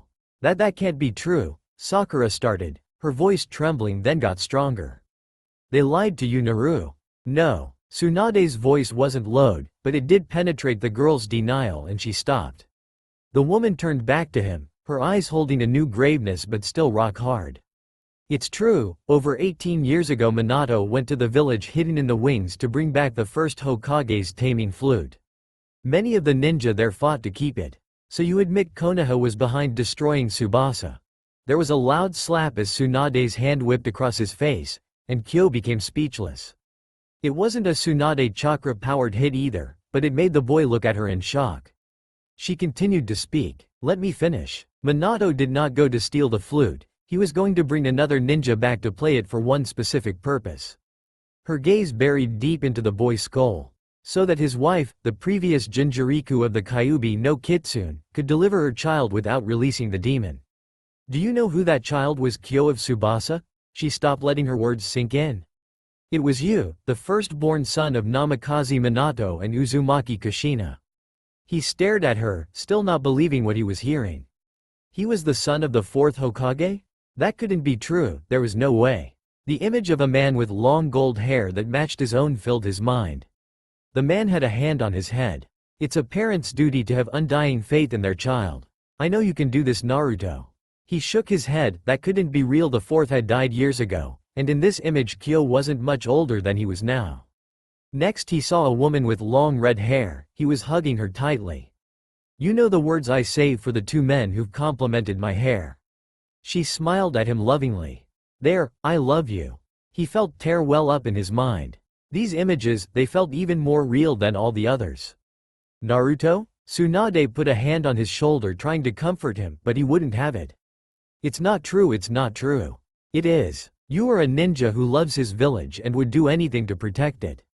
I don't believe you. He backed away from her, as if distancing himself would protect him from her words. With this Tsunade nodded to another shinobi standing in the door. He brought in a small TV with a receiver and plugged it into the wall. Kyo watched as he revealed the scene on the screen. Yumi, Hikari, Soryu. He could see them all in their separate cells.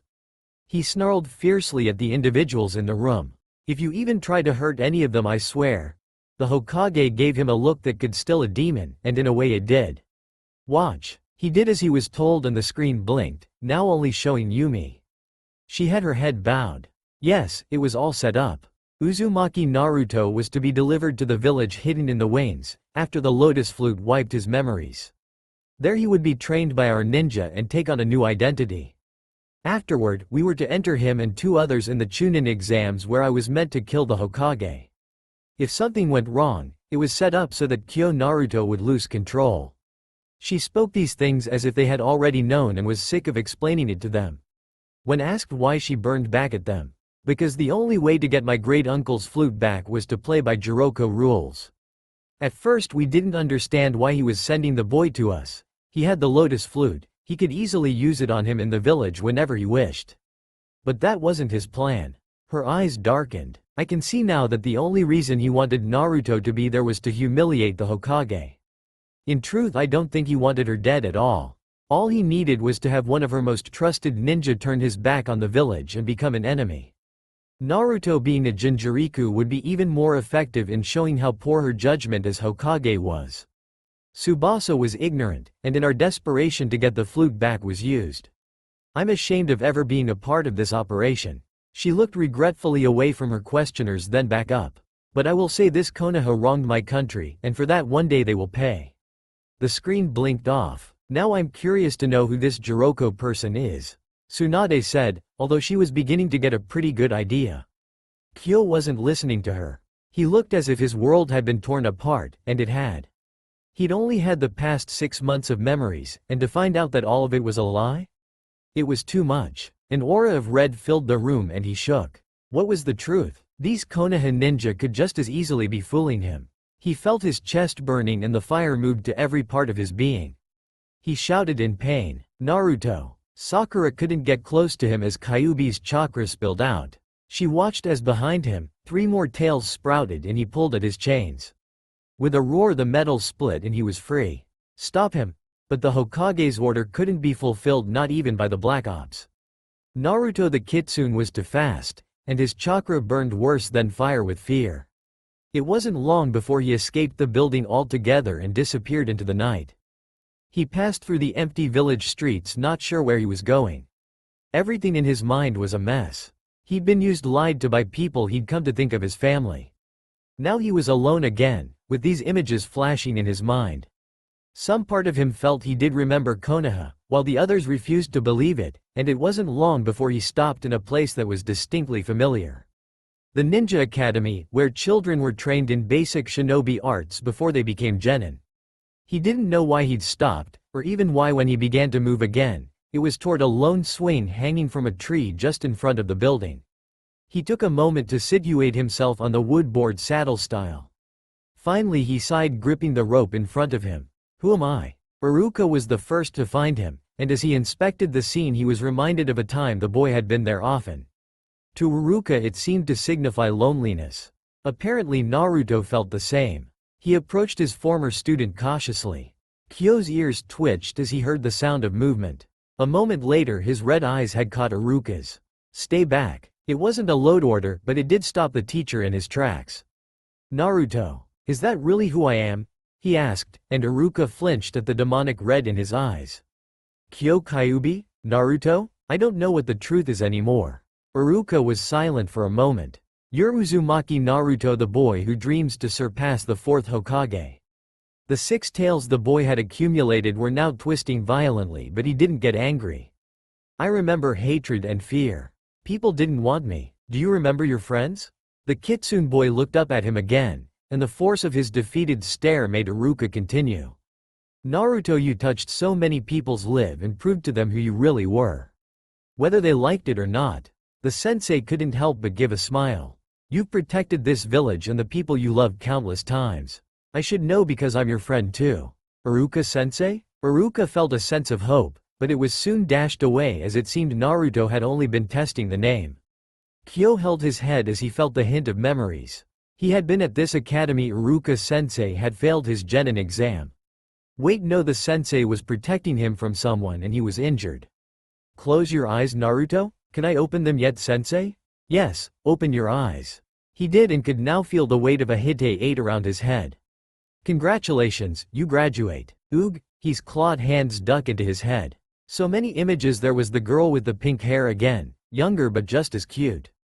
Hey Sakura, why don't we go out for ramen sometime? You not on your life, Naruto.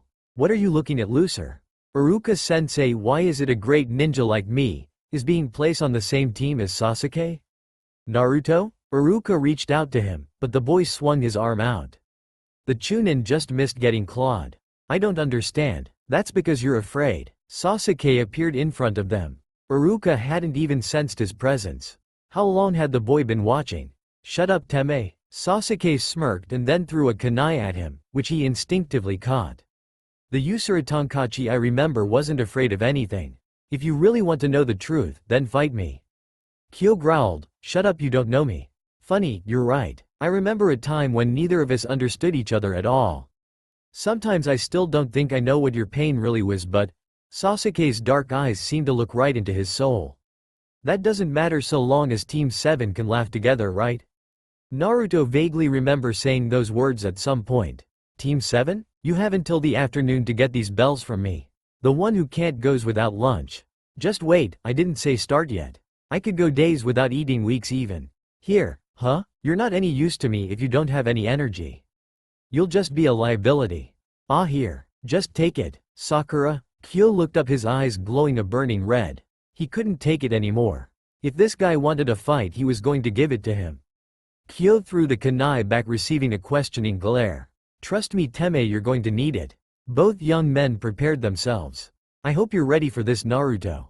Instead of arguing about the name, the Kitsune just smirked. Speak for yourself. A moment later he was gone and Sasuke was looking back and forth. You're going to have to do better than that. Kyo was behind him, deliberately giving away his position. It's not gonna be any fun if you hold back. Don't worry, I won't. Sasuke activated his Sharingan and tried to keep up with the Fox Boys' inhuman speed. The next thing he knew, they were lodged in battle. Who's holding back now, Baka? Sasuke blocked a punch, then dodged a kick. Kyo growled, falling to his hands and feet like an angry wolf.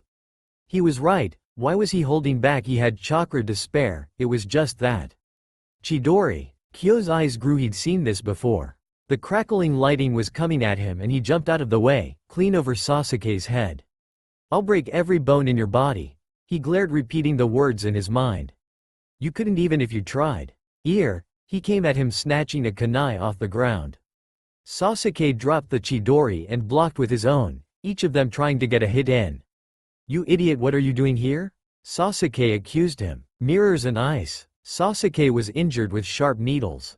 Why I didn't ask you to do it." How should I know? My body just moved on its own." "Sasuke, you're not afraid, are you, Naruto?" Sasuke shouted taunt as he jumped back, launching shuriken at him. Kyo blocked them with his tails.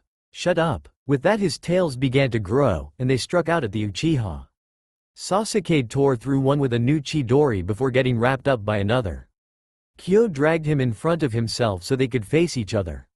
"Sasuke, Naruto. Sakura, stay back, this is our fight," Sasuke ordered, feeling Kyuubi's chakra burning him. He hadn't felt this much bloodlust since the seal had almost been completely broken a year ago.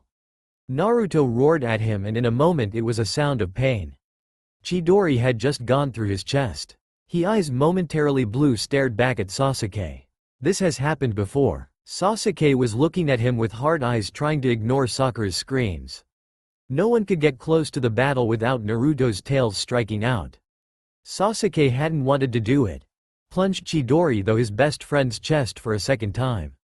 But it wouldn't be fair to Naruto if he held back, and if this was the only way to get him to remember, then he'd done what he had to. Kyo ripped the boy away from him and threw him, panting. His wound bled as he stared at the Uchiha, his eyes the old Naruto's, deep azure blue. "All of you," he was looking around him like he was seeing them for the first time. The memories were still such a blur. All 9 of the previous rookies were there, including Team 10. Kyo felt himself fall to his knees, looking at his bloody hands, and realized it wasn't just his own. He was covered in the blood of his comrades. Kyo looked pleadingly up at them. He fell forward and was suddenly caught in someone's arms. Tears were streaming down his face. There was a soft hand on his cheek and he was looking into deep green eyes. They had tears in them too. Kyo cringed. "Please bring Sasuke back. I don't want to have to depend on the 2 of you anymore. I want to protect the people I care about too." "Found you, didn't I, Kakashi-sensei?" "Sakura, I'm here, Naruto, we all are. I'm so sorry." She let him cry into her shoulder, just holding him close. It's all right, Naruto. Dobi." Sasuke's voice was soft and Naruto felt something metal press into his hand. He blinked a few times. A leaf. His leaf had ate. He gripped it tightly. He was home. Naruto remembered everything, and wondered how he could ever forget. Ba-chan. He tried to put his usual foxy smile back on, but it was hard. He'd betrayed them, almost killed them. "Naruto?" Tsunade said, searching his eyes. They were back in the interrogation room and Naruto had made himself enter first. Only Iruka, Sasuke, and Sakura came with him as the others waited outside.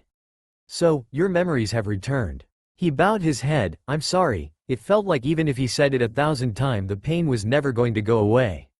That's when arms enfolded around him. Tsunade just gripped him, not say a word, but Naruto could smell her tears. He had to force his own from coming back up and pulled away. "I want to see Hikari, Soryu, and Yumi-sensei." Any other time Tsunade would have probably protested, but this time she just nodded. "Shizune." "Yes, milady? Have a group bring the Subasa ninja here." "But, now." Shizune nodded, though she wasn't too fond of the idea. After Yumi had disguised herself as the Hokage's first apprentice, she had left Shizune knocked out cold in a closet. The girl really didn't want to meet her attacker again. A while later the door to the interrogation room opened, revealing Team Damanagi. They were cuffed and Anbu were paroling their every movement. Soryu was the first to gasp and Naruto saw tears in her eyes as she looked away. "Sori-chan, stay away from me," she shouted, still not daring to look at him. He had taken off his Subasa headband and had replaced it with Konoha's. "Kyo, you traitor, you've been with them all along." "Sorry. Stop, Soryu." It was Yumi who ordered it, but the angry tears didn't stop running down her face. This isn't KY Naruto's fault. The leader was meeting her former student's eyes either. "So that's your real name, huh?" Hikari was the only one who didn't act out of the norm. "Fish cake, I think maybe you should have stuck with Kyuubi." He flashed a grin and Naruto felt his heart warm for the boy. It fell when his friend cringed from the pressure of the cuffs. So Kitsune sure's a lot of tails you've got there. The way the boy said it, it was strange, Sakura thought. Almost as if he'd seen it before. I know you've got a lot more power in that form, but don't you think staying like that is overkill? Naruto sighed and smiled, same old Hikari. The kid reminded him a lot of himself. He bonked the boy on the head. Ouch, you idiot, do you think I'd stay this way if I wanted to? It a pain moving with all this in the way. He motioned to the sixth tail and growled.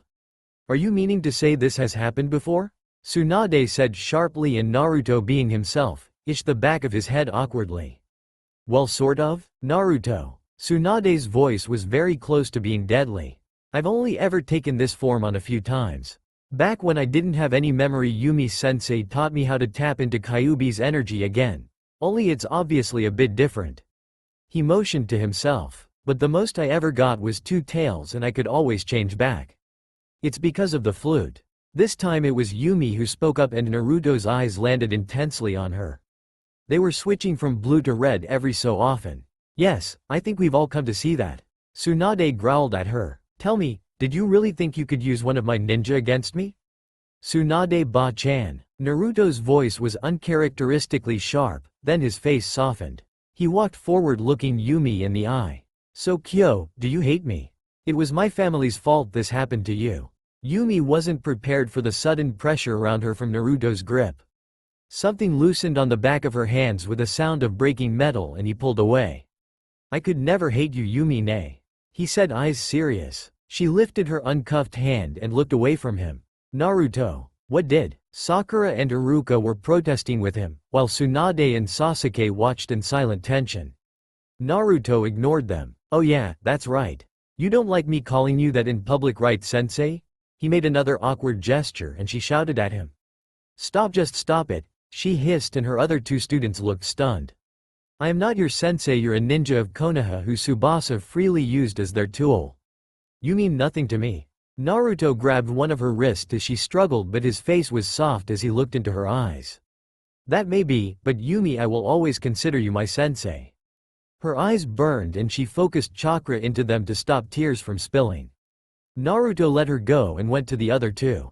Soon they were both unchained as well. Naruto? Tsunade's voice had become dangerous, but he just said, since when does a Konoha shinobi keep his comrades bound? He asked, and she felt her heart drop. It hadn't been long ago that he had been in chains himself. Hikari flexed his fist after the metal had been broken. Thanks, man. Anytime, winged Gaki. Ear. That reminded the room of another thing earlier. Wing monster, that is something I'm curious about. That jutsu he used in the match against Moegi. Tsunade said, looking the green-haired boy over, and he flashed a cocky grin. Ha yeah, lady, you better watch out, you're looking at the Jinchuriku of Subasa. Hikari of the winged spirit. He cocked a thumb at himself and a hand banged on his head. Twice in a row. You baka, don't go saying that. Soryu had lost all her patience by now and was seething. You want the whole world to know you have a demon inside you? Naruto doesn't seem to mind. Hikari tested the name as he rubbed his head. Everyone was looking at the overzealous boy. What? He asked from his sitting position on the ground. You're a Jinchuriku? Sakura asked before he mentor even had the chance. I knew it. Sasuke breathed. You did? At the match I saw your chakra. The only time I've ever seen that power is from Naruto or another Biju host. Sasuke had his cool and collect tone. This kid was way too loud and annoying. Maybe Naruto had rubbed off on him. Oh yeah, about that. That's another thing, Baka, what were you thinking using the yokai's power so soon? Soryu was laying into him again and Yumi grabbed her shoulder. This wasn't a conversation she wanted to have now. I was going to get to that. Hikari. Just a minute, sensei. He whined and then turned to those in the room. He'd never gotten so much attention. At first I thought it was weird too, but then I wasn't questioning it. But I heard this sound. It was really beautiful and I had to use Kinaru's powers. Kinaru? Sakura was the fist to question. It's the name of the demon sealed in Hikari. Naruto answered and turned to him. So you heard it too? Yeah, that's why I went crazy, I couldn't think. Hikari waved his hand erratically. This was one thing Yumi had guessed, feared, and didn't want to discuss among Leaf Shinobi. So that was the first Hokage's taming flute. Tsunade set a finger to her chin. I thought it had been destroyed years ago. Oh, it's still here, and as you can see it's still in top condition. Yumi said grimly, looking at Hikari. I'm sorry that had to happen to you, Hikari. It was a threat I didn't think Jiroko would go through with, not so long as I kept my part of the deal. So you would protect your own, but Naruto was an exception since he was originally from Leaf. Tsunade said coldly, and the woman's eyes bore into her. As long as I could kill you, I was sure they would leave him alone. I didn't expect Kyo to be used so suddenly. I wasn't going to let it happen at all. She stopped herself, breathing heavily, and put a hand to her head. She'd said too much, but she continued softly. After 6 months of taking him and eating with him, training him, do you think I have no heart? She demanded of the Sannin. I never wanted to use you. I hated the idea the whole time, but you were so happy without your memories. I've heard how most Jinchuriku are treated. No one glared at you in Subasa or wished anything bad of you. I thought if this could be over cleanly we could go home and you could stay peacefully. She gripped her fist. Naruto put a hand on one and she looked up, a few tears in her eyes. Yumi, nay, I understand what you're saying. I forgive you and it's okay, he said with one of his smiles, although it was much softer. I may have had some bad memories, but I still found happiness. Being Kyo of Subasa is one that I'm going to treasure forever also. Stupid Baka, you are too forgiving. This time he had a genuine Naruto fox grin. You know, I think it's one of my better qualities. Alright, now wait a minute. Soryu said, coming out of her brooding silence. You're saying that the Lotus Flute is here, and that Jiroko's little puppet Sai is using it? I thought I taught my team to be a bit more quick-minded. Yumi rolled her eyes at the girl and she blushed deep red. You hate Klumi, and what the heck is the Lotus Flute? Hikari asked, irritated that no one was telling him anything. The Lotus Flute is an instrument my grandfather, the first Hokage, created before the founding of Konoha. Tsunade said, and Yumi flinched. Your grandfather is the one who created the flute? Yumi asked in an over-collective tone. Yes, what of it? It wasn't a very Hokage way of saying something, but Tsunade didn't feel like being polite just yet. Just because Naruto was quick to forgive, didn't mean she was. I'm a descendant of the man who created the Lotus Flute. He is my great-great-uncle on my mother's side. Tsunade was eyeing the woman up and down. It was quite possible she was telling the truth. It was said that before the Fist had founded Konoha he had been a part of another shinobi clan very near Subasa. With Subasa immense spiritual jutsu skills, it would be no surprise if somewhere along the line they were related. Now that you mention it, Yumi-sensei's temper is a lot like. Naruto stopped and sweat dropped as a glaring aura came off the two women. Hey, did I say something? He put his hands out in front of him. Even with the half-burning red eye he still looked like the unthinking knucklehead he was. The flute's primary ability is to control demons, but there is another factor it can be used for. Yumi ignored him and answered Hikari. The binding of two spirits. It happened a long time ago, and since then the host and his demon are said to have died. Please continue. Tsunade now had her glare back on the woman, who was supposedly her kin. I won't go into the details, but after the flute was created and its founder gone, a military force came into possession of it. After sealing a demon inside of a young host, they slowly used it to train and hone his yokai abilities. But it wasn't enough for them just to have a human with the ability of a demon. The vessel still had human emotions that would hinder his missions. To change this they proceeded to merge both the yokai and his human counterpart. Permanently. She looked over at Naruto who, not always the fastest, was getting a pretty good idea of what happened to the said demon host. So he became like me? Yes. And then what? Whoever was in possession of the flute had complete control over him. He became Uru country's biggest military defense. Naruto had to suppress a glup and his own disgust, but it didn't work. What happened to him afterward? As far as anyone knows, the small human nature still left inside of him lost the will to live. He died before even seeing the second great ninja war. Yumi bowed her head. So these guys can control Naruto? Sakura stuttered, sounding almost like Hinata. No way, there is no way in hell I'm letting anyone control me. Naruto growled, nine tails flaring and his fist tightened. Let them try. They may have gotten me the first 2 times, but there is no way Uzumaki Naruto, the future Hokage of Konoha, is letting someone else decide his fate. Databoyo. Calm down Naruto, we don't entirely know what we're up against. Tsunade barked. Oog, he hadn't been back a day, well mentally speaking, and he was already giving her a headache. "Ah, come on Ba-chan, you're the one who's always saying my head is too thick to get through too." He folded his arms with a grin, then scratched his nose. "Let's get that flute back and finish these jerks off for good, I'm ready to." He suddenly stopped, his ears going up and his body going ridged. "Naruto?" Sasuke said, putting a hand on his shoulder, then pulled back from the buildup of burning chakra. "It's the sound." Naruto had a far-off look in his eyes, crimson bleeding around his pupils like some possessed ink. "Don't listen to it." Iruka grabbed him, trying to cover his ears. Naruto turned his head to him. "Iruka-sensei?" His voice was soft and calm, his fangs were growing. They were loosing him. In that moment, a violent wave of chakra in tune to Naruto's heartbeat pulsed throughout the room. Iruka and everyone there was thrown by the force. Naruto threw his head back and screamed. It was the sound of an animal in severe pain, a pain that was so great it had never been felt in this life before. The red Arua surrounded him, burning him and powering him. Finally his last three tails exploded and he fell to the floor on all fours. "Kyo!" Yumi shouted, trying to step to red him, but the beating chakra only pushed her back. He turned his eyes on her and a new fear, one only those who have ever endured the Kyuubi no Kitsune's wrath, suffocated her. The Kyuubi hybrid opened his gaping fanged mouth and roared, sending them all backward with sheer energy. The door slammed open and the other teams were trying to see what was going on, but they were too late. There was no more human thought in Naruto's mind anymore, as the fire of Kyuubi's hate and the song of the Lotus flute played in his mind. He only had two meanings now: kill, and find the source of the sound that was haunting him. The door slammed open, revealing the other teams who had been in the hall, the full foche of killing intent hitting them. Naruto fanned his tails out behind him and snarled.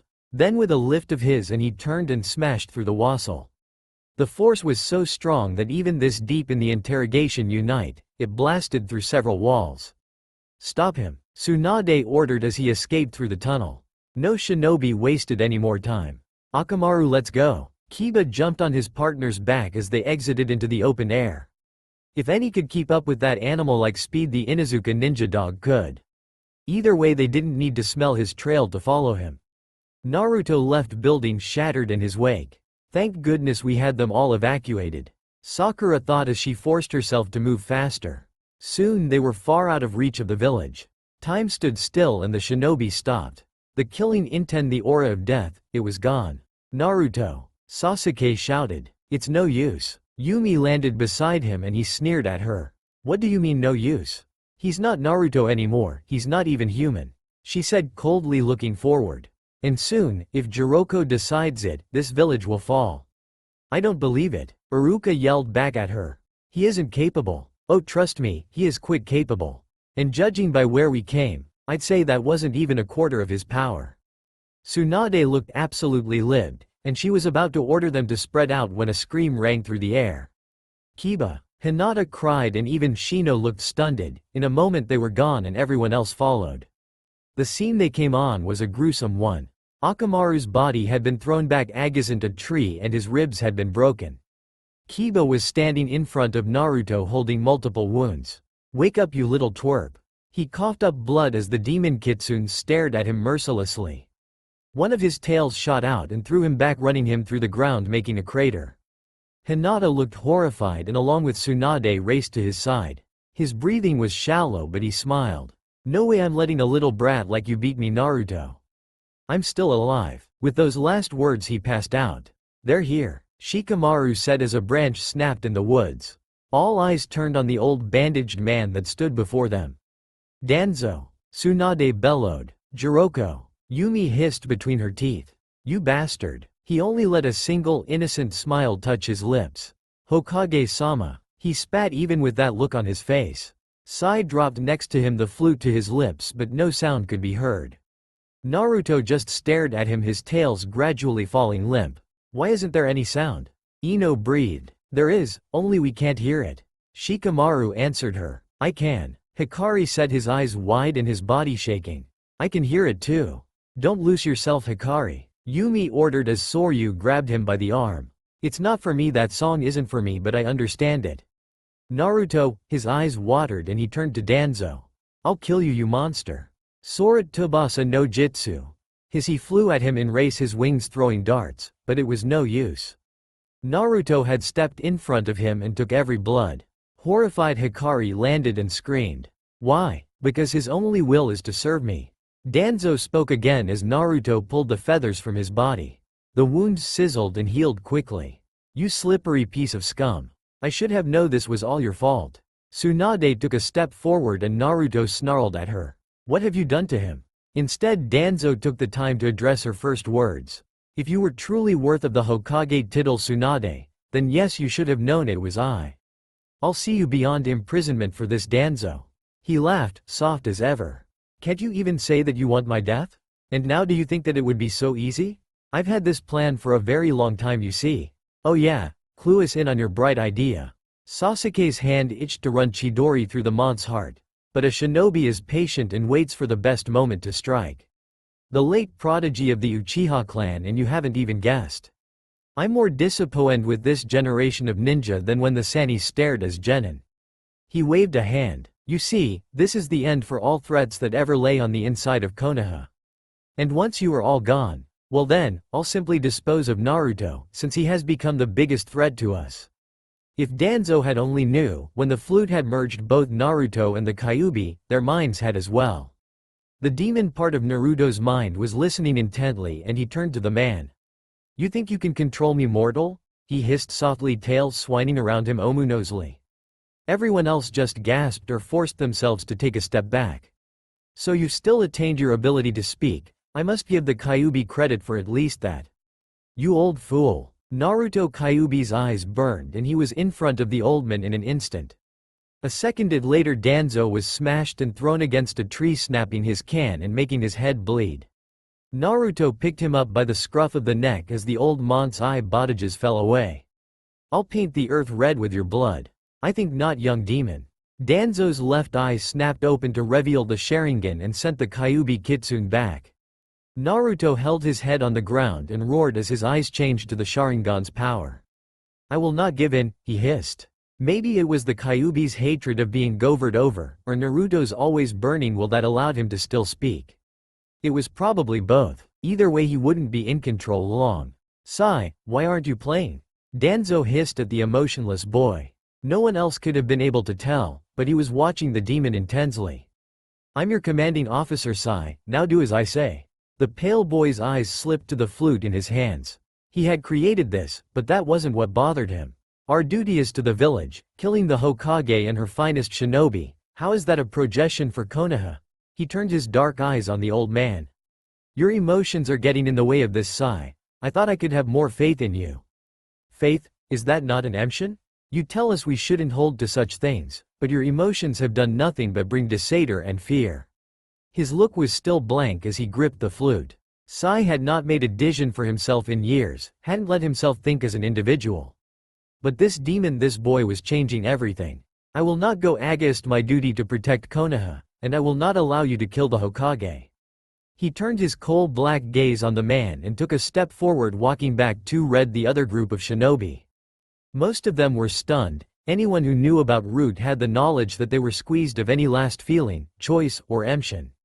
Even in this state, Naruto had changed yet another person's life. Hiroki Irashi. Danzo snailed and two Root operatives fell from the trees. What are you doing? He sneered as they gave away their positions. Both Anbu removed their masks, showing two familiar grim faces. Gai-sensei. Lee burst. Kakashi-sensei. Sasuke said coolly. We've been monitoring your movements for a long time now, Danzo. Looks like you finally bit off more than you could chew. Kakashi's eye smile was evident, but his cold-blooded fury was also creating a deadly mix. About time you too. Tsunade scolded. But Danzo wasn't out of tricks yet.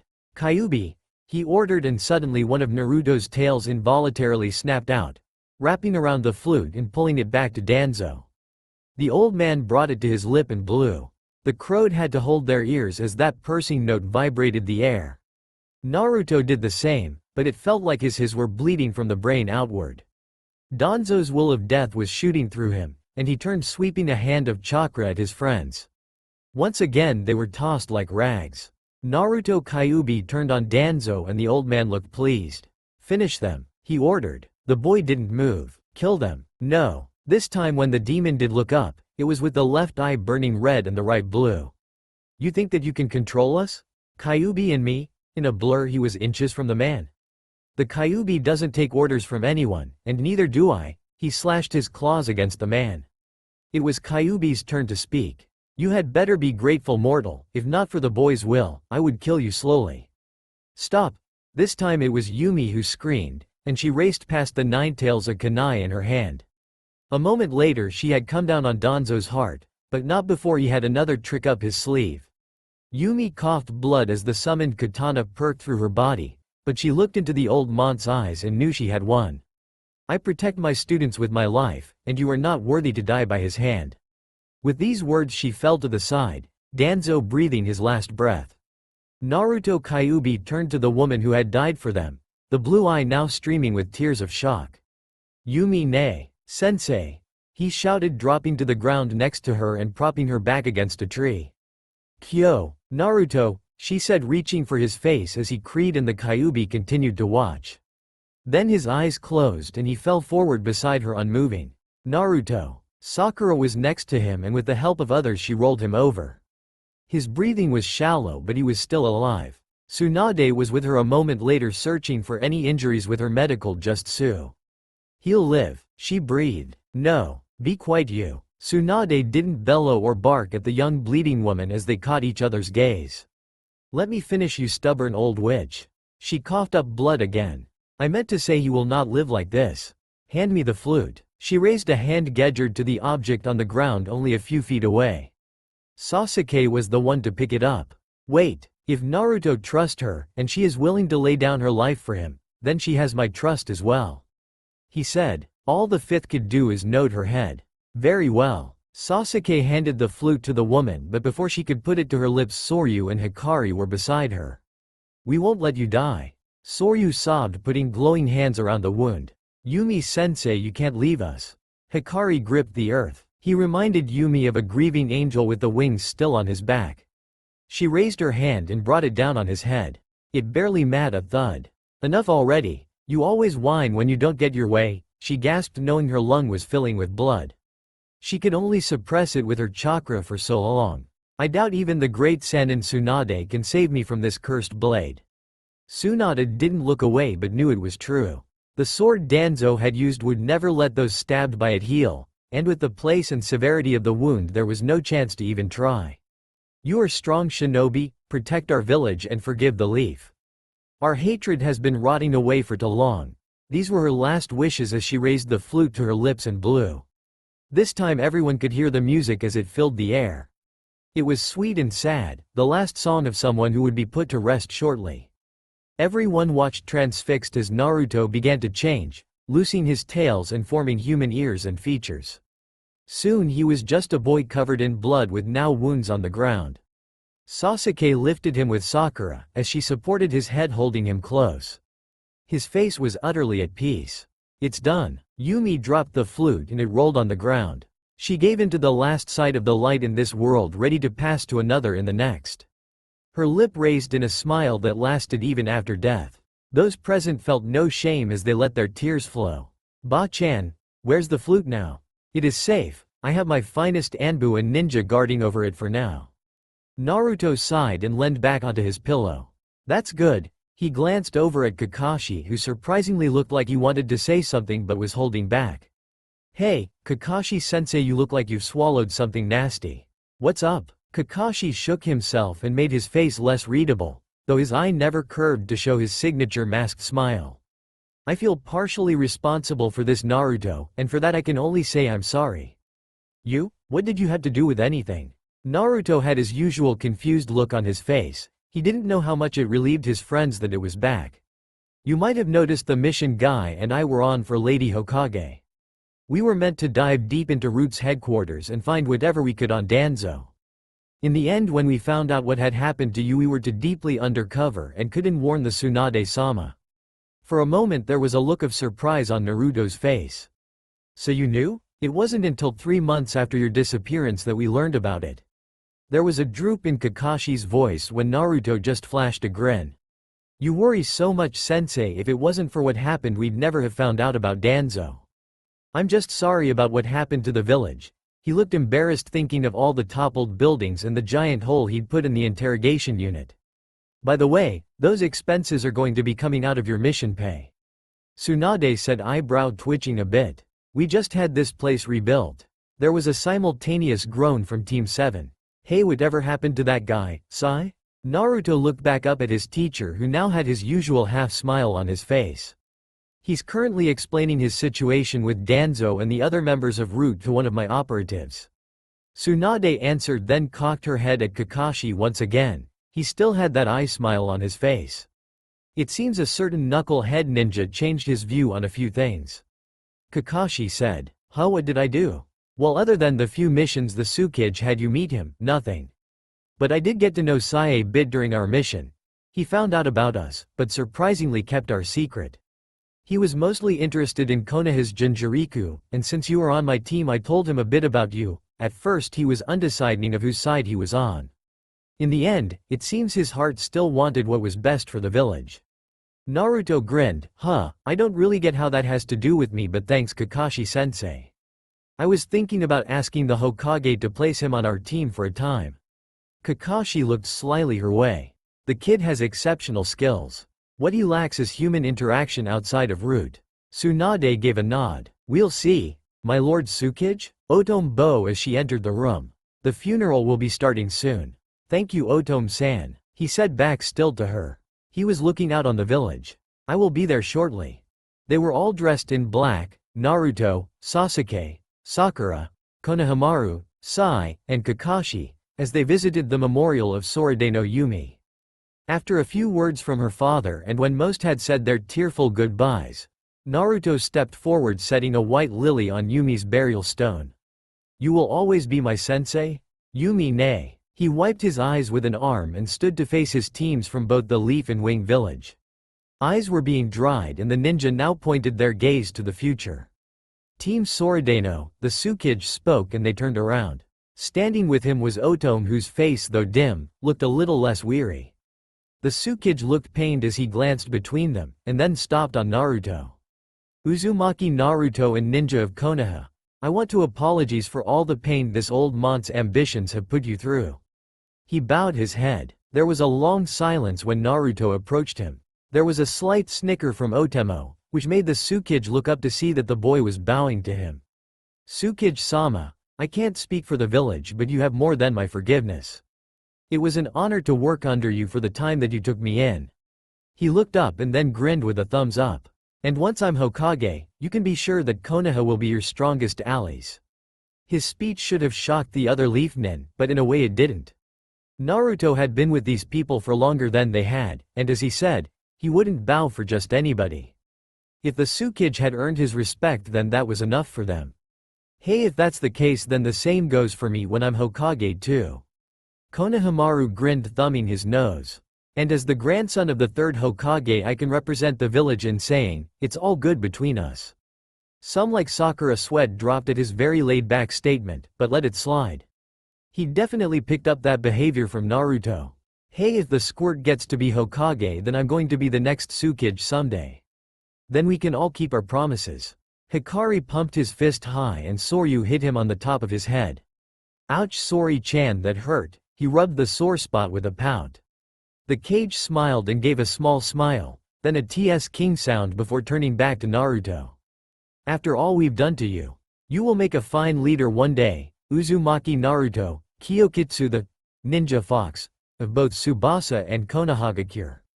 Naruto grinned embarrassedly at the title, rubbing the back of his head as the Tsukige continued. I've learned much from the sacrifice of my daughter's death. She has come to an understanding of your people and respects your village very much. No, now so do I. You can be sure that Subasa will be willing to do whatever we can if Konoha is ever in need. The Hokage sends her best regards for your daughter, especially since you have such a close family relation. Kakashi said earnestly, and the Tsukige chuckled. Yes, I'd wondered if there were any more of our kin back in the Hidden Leaf. If she is anything like her grandfather, then she must be a great leader. He then turned to Sai, who had been quiet this whole time. I was told you had also taken a different path than the one Danzo set for you.